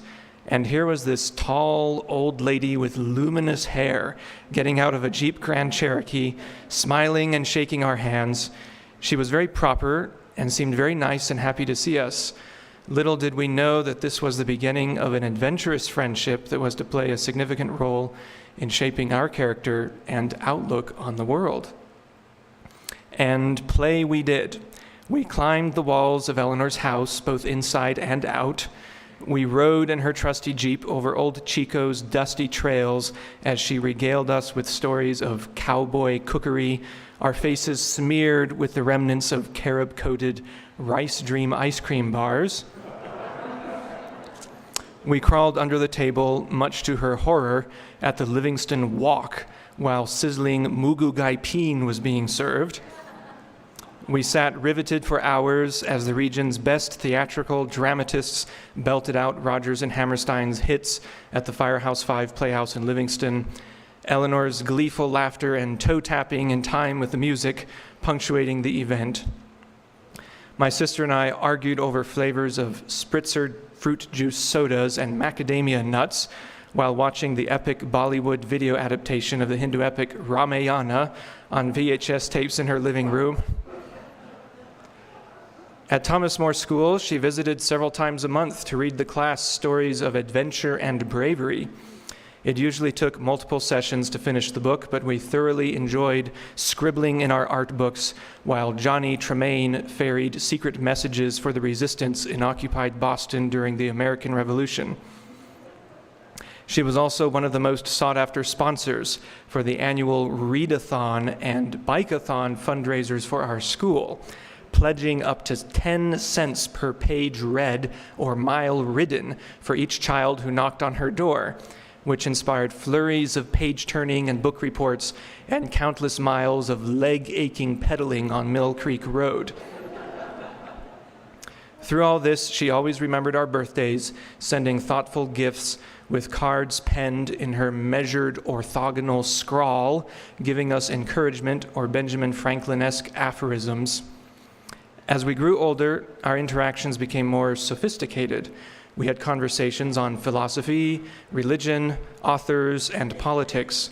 We borrowed her books. We went together to see Shakespeare in the Park and performed ourselves in our school's own productions, including cameos of A Midsummer Night's Dream or The Merchant of Venice, performances Eleanor always attended. She certainly had an appreciation for the theatrical, particularly for roles exhibiting skill, courage, wit, and cleverness. She was a sponsor for culture, education, and adventure in our lives, and we always looked forward to our interactions with her. Eventually, as many independent old ladies are apt to do in their 70s, she tried to climb a wooden ladder onto her roof and fell off, breaking her leg and arm, and spent several months at the Livingston Rehabilitation Center. This must have been in the early 2000s or around that time. We visited her there several times, and I was always impressed with how cheerful she seemed, despite the fact she had casts with metal pins screwed into her bones and couldn't walk. but she persevered through the physical therapy and largely regained her mobility. Soon she was the same Eleanor walking around with her Uncle Sam red, white, and blue American flag top hat at our church's summer conferences, laughing and beaming. Eventually, my sister and I went away to East Coast college preparatory boarding schools, and our holiday and summer visits home almost always featured a dinner party at her house where we regaled her with our hijinks, discoveries, and observations about different types of people we encountered, and new areas of academic knowledge from the great outside world. How patiently she endured our enthusiastic sophomoric opinions and discourses. With, "That sounds very nice, dear. I'm so glad you are enjoying yourself." While encouraging us to continue in our explorations. My sister and I grew up in this community, went east for college, returned, got jobs here. Through it all, Eleanor Schieffelin was an important friend in our lives. Perhaps we took her for granted, as many children do their grandparents.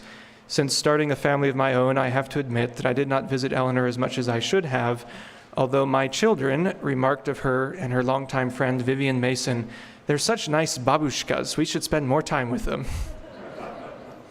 Eleanor Schieffelin was like a fairy godmother. She was generous with her time and money in supporting numerous children and families in our community. She took personal responsibility for providing those of us who grew up in Glastonbury in the late 90s and early 2000s with numerous cultural enrichment events. She had a great sense of humor and was a bright spark of kindness in what to many of our juvenile minds sometimes seemed like a grim existence growing up in the bleak rural backwaters of Montana. If there's one lesson I've learned from reflecting on my experiences with Eleanor, it's this: be kind and charitable to others, especially young children and parents in need. Your kindness could save a life and will sow a healthy harvest for future generations. From our hearts, from the hearts of our family and our community, to the soul of Eleanor Schieffelin, we love you and you made a difference. We are cheering for your victory and ascension. Thank you.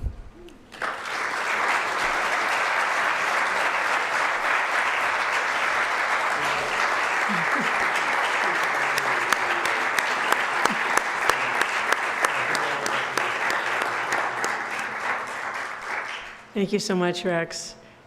Well, Eleanor was a great patron of the arts, and Robert Warbeck has sent a testimonial that Marla Bray will read for him. Marla, if you would, you can hear of her love probably for the Paradise Players.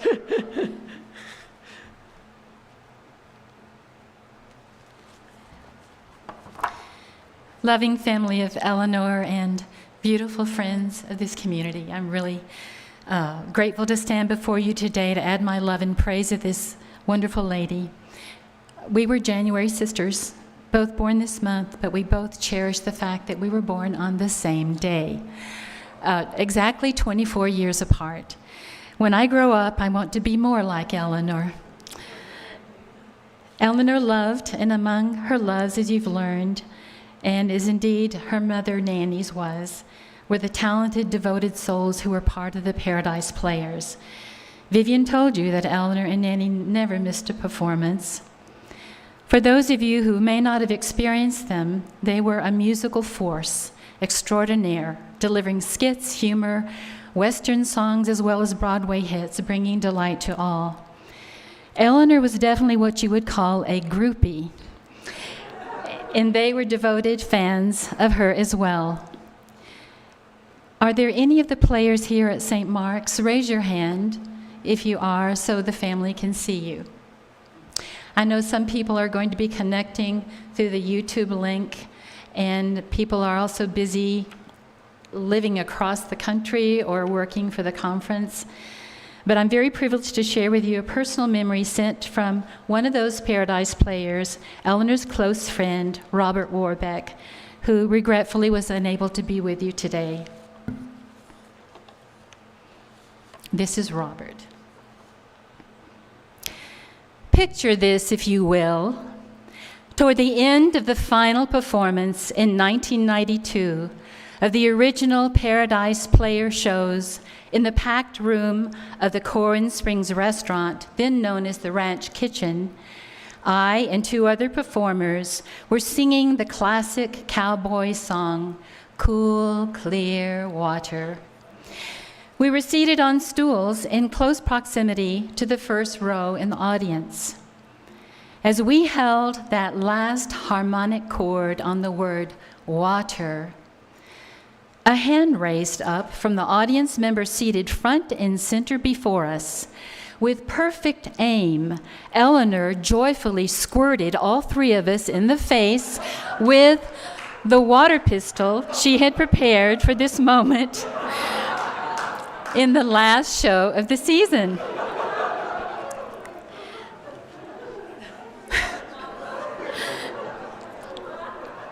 As we fell apart with laughter and the audience roared its delight, no one was more pleased than our pal Eleanor at the success of her latest escapade. As I'm sure many testimonials to Eleanor will note, her sense of humor and love of laughter made us revel in her presence. So often our times together dissolved into gasping breaths and teary eyes from the non-stop quips and stories. I believe this character trait was vital in drawing so many of us to her world. You just felt good when you were with Eleanor. The well-known 23rd Psalm tells of walking through the valley of the shadow of death. But as one rabbi wrote, what is a shadow really but proof of light? A shadow can only exist because of light that nevertheless still shines.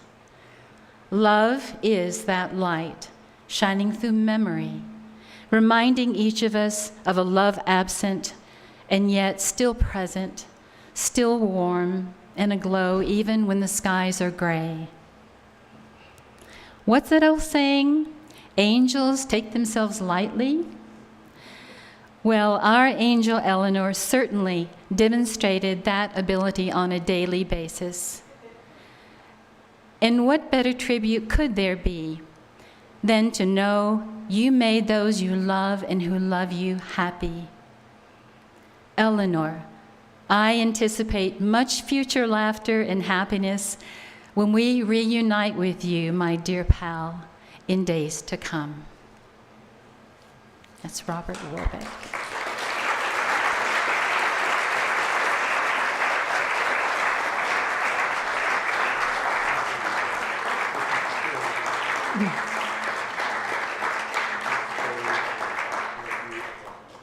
Thank you so much, Marla, and thank you, Robert. We wish you could be here, and we know you're here in spirit. I have a testimonial to read from Anna Snow.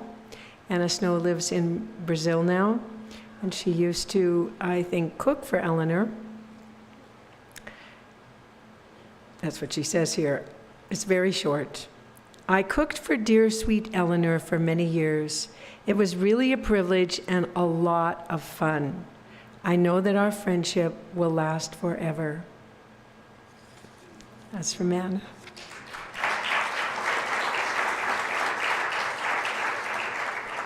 So I'd like to invite Deborah Lynch to come and give us her testimonial.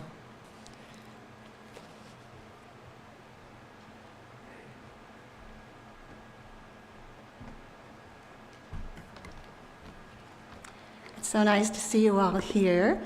And I'm representing our book study that Eleanor had started years ago. And it'll touch on some of the things that you mentioned. Eleanor was a lady who was full of joy, spunk, and patriotism. I first met her when she finished her Summit University quarter in Malibu with Lanello and Kuan Yin in 1981. I was just beginning my SU quarter, and she offered me her typewriter so I could type my papers. I was in my early 20s and was amazed at Eleanor's joy and generosity. We met periodically throughout the years and the decades. We always seemed to connect with a joyous rapport that came naturally between us. When Greg and I moved to Immigrant, Eleanor was delighted, and she invited us to her book study meetings. We first met in her beautiful adobe home, We all read many books together, including one with the legends of Maitreya, the coming Buddha, and Sanat Kumara, the opening of the seventh seal, which is a very concentrated book, and we read it aloud twice. And over the next decade or so, we read many books from the Summit Lighthouse. Eleanor learned how to lead a book study group from her experiences with the ARE, the Edgar Cayce group.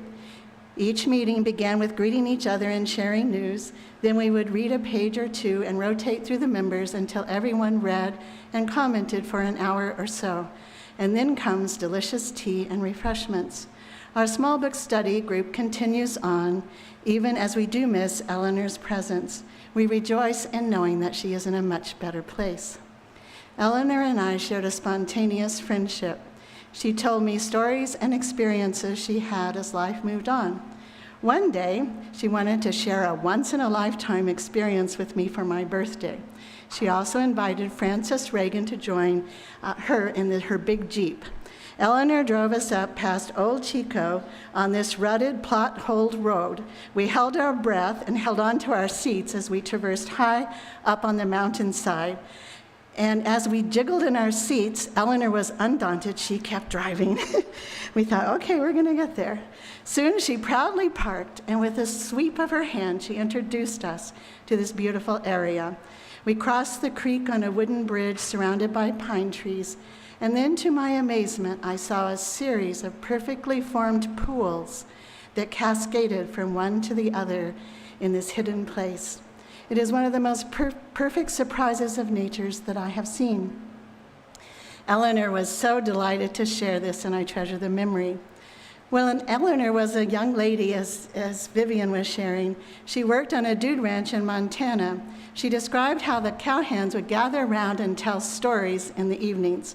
And to encourage the storyteller, each one would slap their alternating knees to make a pattering sound. I can't demonstrate it, but it's pitter-patter, you know. And anyway, sometimes Eleanor would also slap her knees in this way to encourage me or others with a story. Once I asked Eleanor how she knew Montana was her home.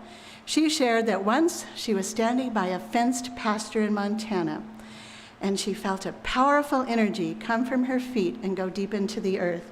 She felt her roots were here. For many years, Eleanor would get up shortly after 4 a.m. and prepare a thermos of coffee, and then drive over to Canterbury Chapel before 5 a.m. in the morning.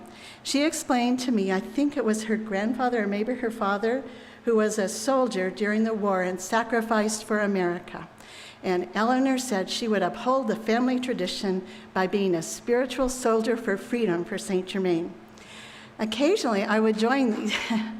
We're going to sing, I think, the battle hymns, just a little more. Occasionally, I would join these early decrees and sit near Eleanor. One Monday, she whispered that we would soon be singing the song, Angel's Lullaby at Twilight. And I said, well, how do you know that, Eleanor? And she explained that ever since Richard Johnson, RJ, had married Dorothy, he played this song in the decree session, and he had a dreamy look on his face. And so we joyously sang this celebration to love. Eleanor was a good friend. She looked out for RJ and invited him to join our book study after Dorothy passed. She didn't want him to be lonely, and Richard happily joined us all until he too passed.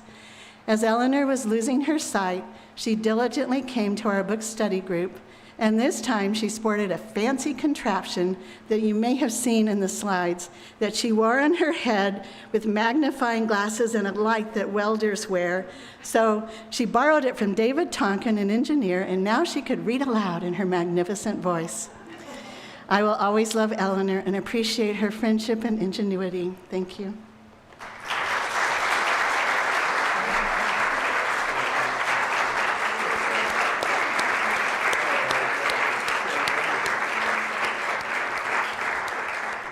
We just have a few more. I know it's a long time, but it was a long, wonderful life. So I'd like to invite Martin Hildreth to, are you here, Martin? Yes, there you are, to share your story.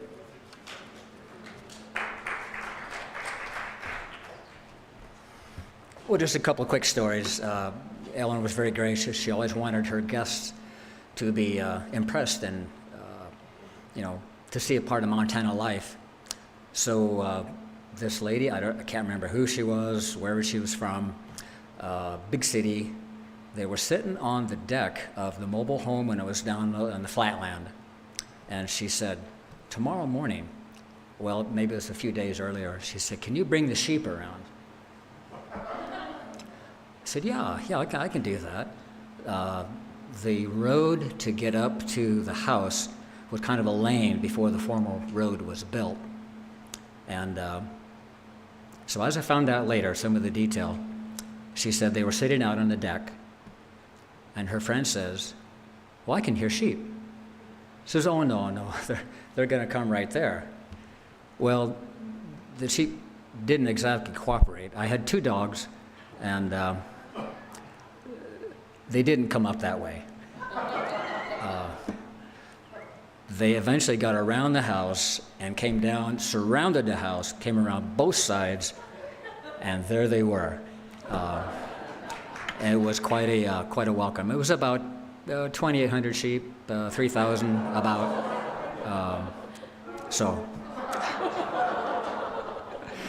And I pulled the lamb out and brought it up to the deck so they got to pet it and all that. So it was nice. The other story, you know about Eleanor's sense of humor. She had radiant heat in the house, with hot water flowing through the floors. And she complained that the lower bedroom was always cold, the kitchen's always too hot. And says, okay, well, I'll look at it.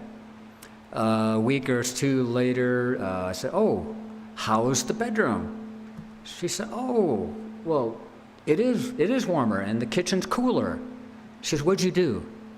I said, well, I just adjusted some valves. And she kind of looked off a little bit, and she came back and said, will you marry me? I could have been related to you guys. That's it.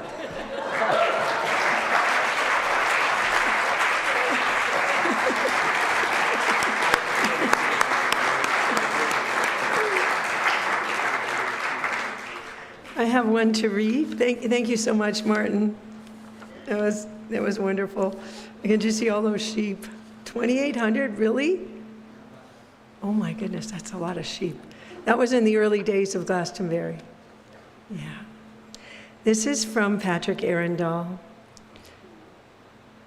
Dear Patrick, Eleanor illuminated everything she touched. Her indomitable spirit was indeed powerful, yet as docile as a child's heart. Eleanor's conviction to her principles, her laugh at the irony of all of it, inspired me, and no doubt so many others. The confidence to see the possibilities to love and to forgive.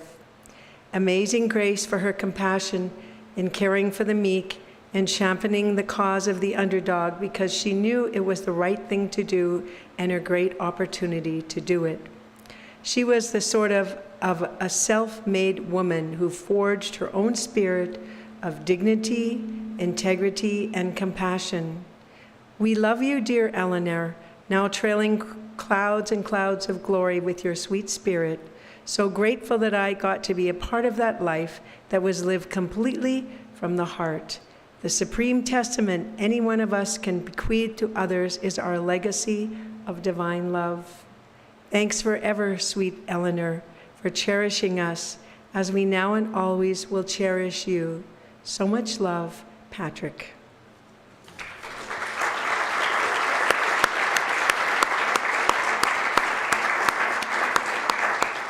And finally, I'd like to invite Mary Lou. You want me to read it? I don't know if I have it, Mary Lou. Do you have it? All right. Hang on just 1 minute here. Oh, I do actually, I think. Oh, I do. Just a minute here. Yes, here we go. This is from Mary Lou.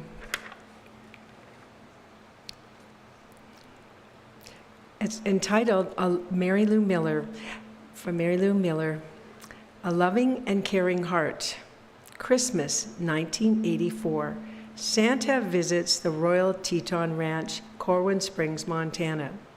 It was a few weeks before Christmas, and I was busy getting all of the new arrivals at the Cinnabar General Store checked in and priced to sell, when I had a visit from Eleanor. She was excited to tell me that she had an idea and wanted to run it by me. She said she wanted to give every staff member at the ranch a $25 gift certificate for Christmas, and it was to be used only at the Cinnabar General Store. It was not a cash gift. I told her I would work it out.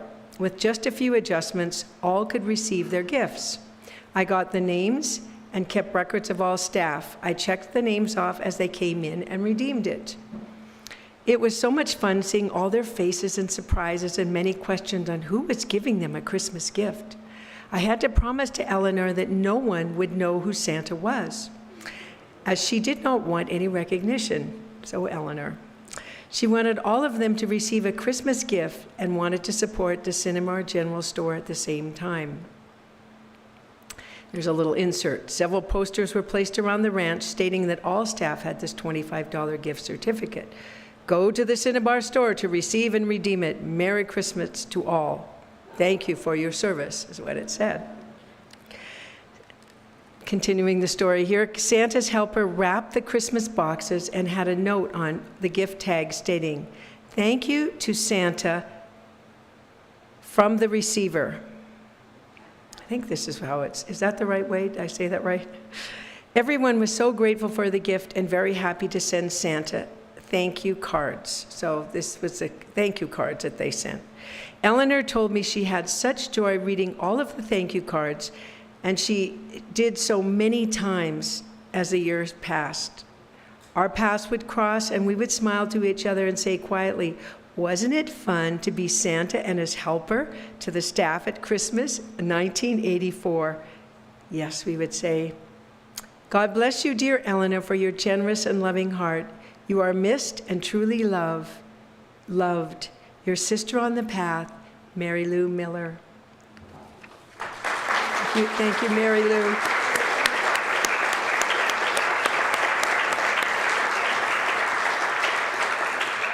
That's a beautiful way to end, because she was like Santa Claus, wasn't she? Mrs. Santa Claus. And Santa Claus was also, we know, Santa Kumara was the first Santa Claus, so she must have a real tie to Santa Kumara, who came many years ago to our planet when it was in great need. So let's take a moment now to meditate on Eleanor as we listen to the bagpipes playing Amazing Grace. Let's go into our hearts. Think of Eleanor. Think of how many wonderful stories we've heard and how she has graced our life, and how now I know I'm going to be a better grandmother because of what I heard about her today. I know how to be a better grandmother. I think we all can be better people because of what we heard today. So thank you, Eleanor, and you are our amazing grace.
So we'll have our final meditation as we listen to Mark Prophet give "It is finished."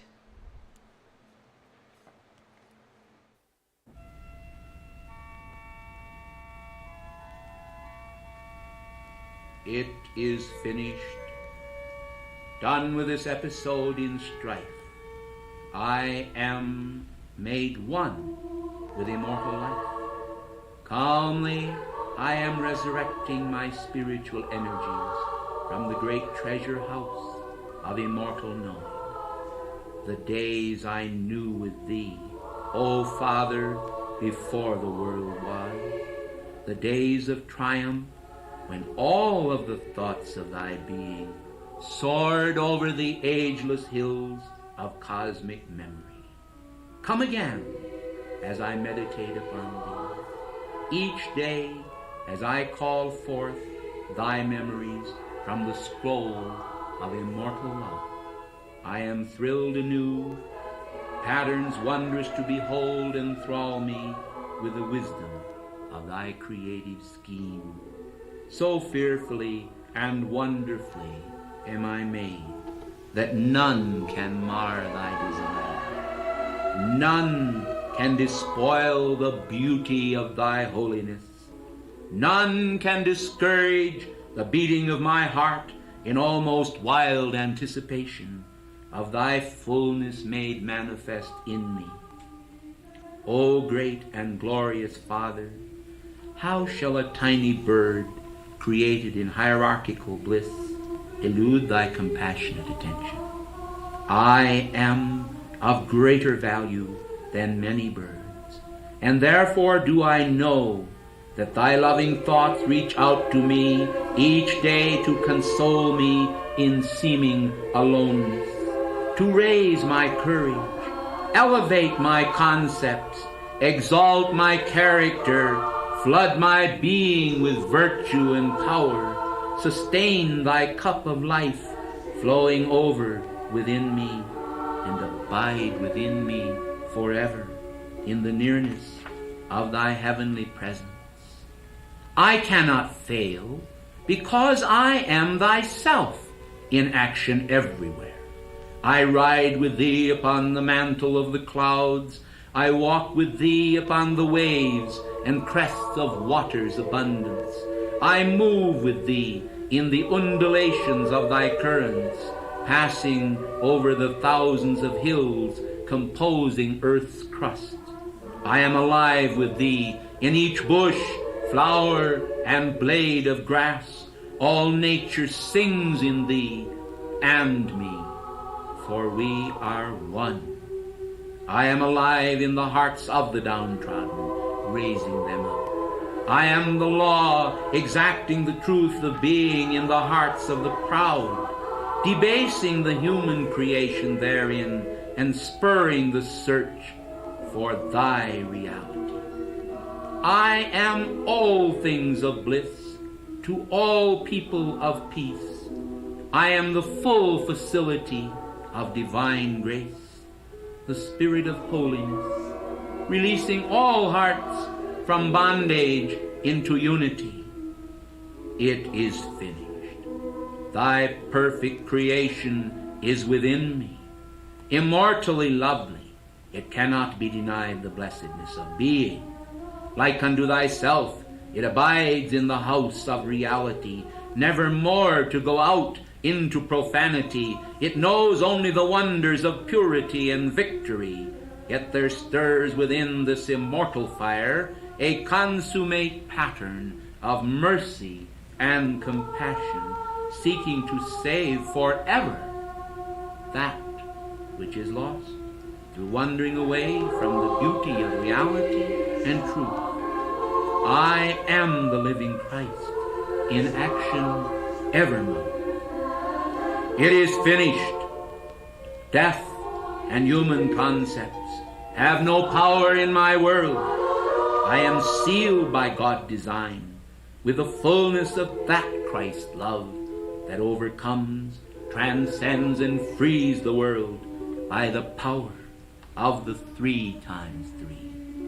until all the world is God victorious, ascended in the light, and free. It is finished. Completeness is the allness of God. Day unto day, an increase of strength, devotion, life, beauty, and holiness occurs within me, released from the fairest flower of my being, the Christ-consecrated rose of Sharon, unfolding its petals within my heart. My heart is the heart of God. My heart is the heart of the world. My heart is the heart of Christ in healing action. Lo, I am with you always, even unto the end, when with the voice of immortal love I too shall say, it is finished.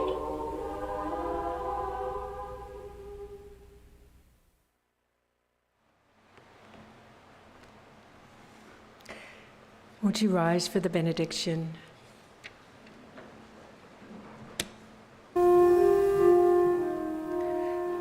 May the blessing and the benediction of Almighty God be upon this company, upon the soul of Eleanor Schieffelin, and upon her family and friends.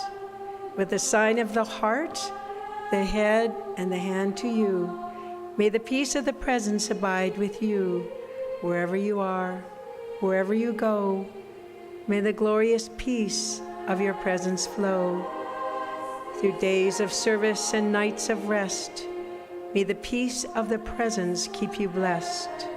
With the sign of the heart, the head, and the hand to you, may the six-pointed star and the cross of white fire from the heart of Jesus and Gautama watch between thee and me while we are absent one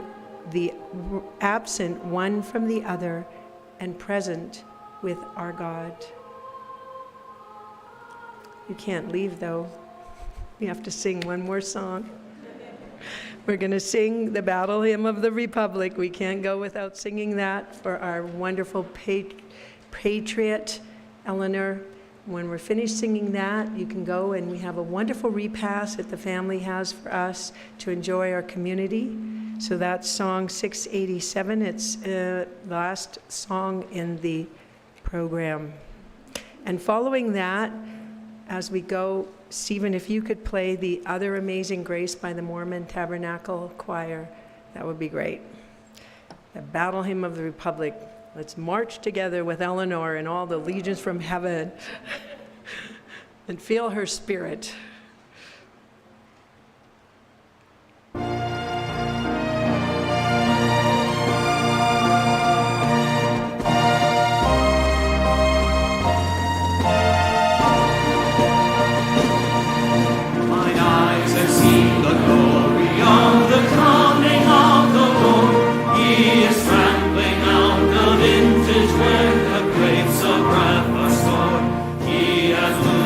Faithful lightning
everyone. Thank you so much for being here.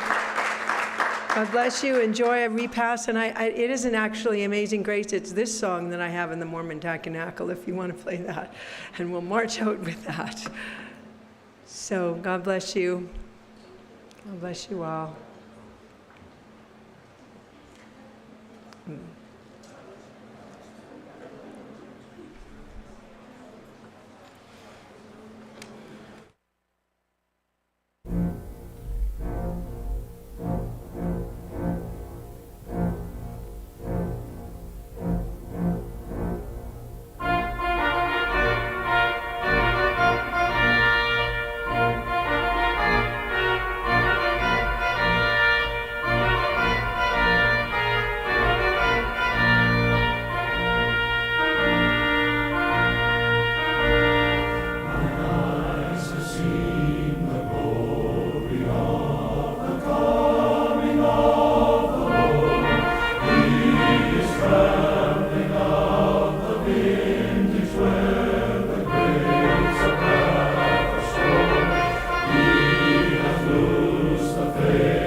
Is true.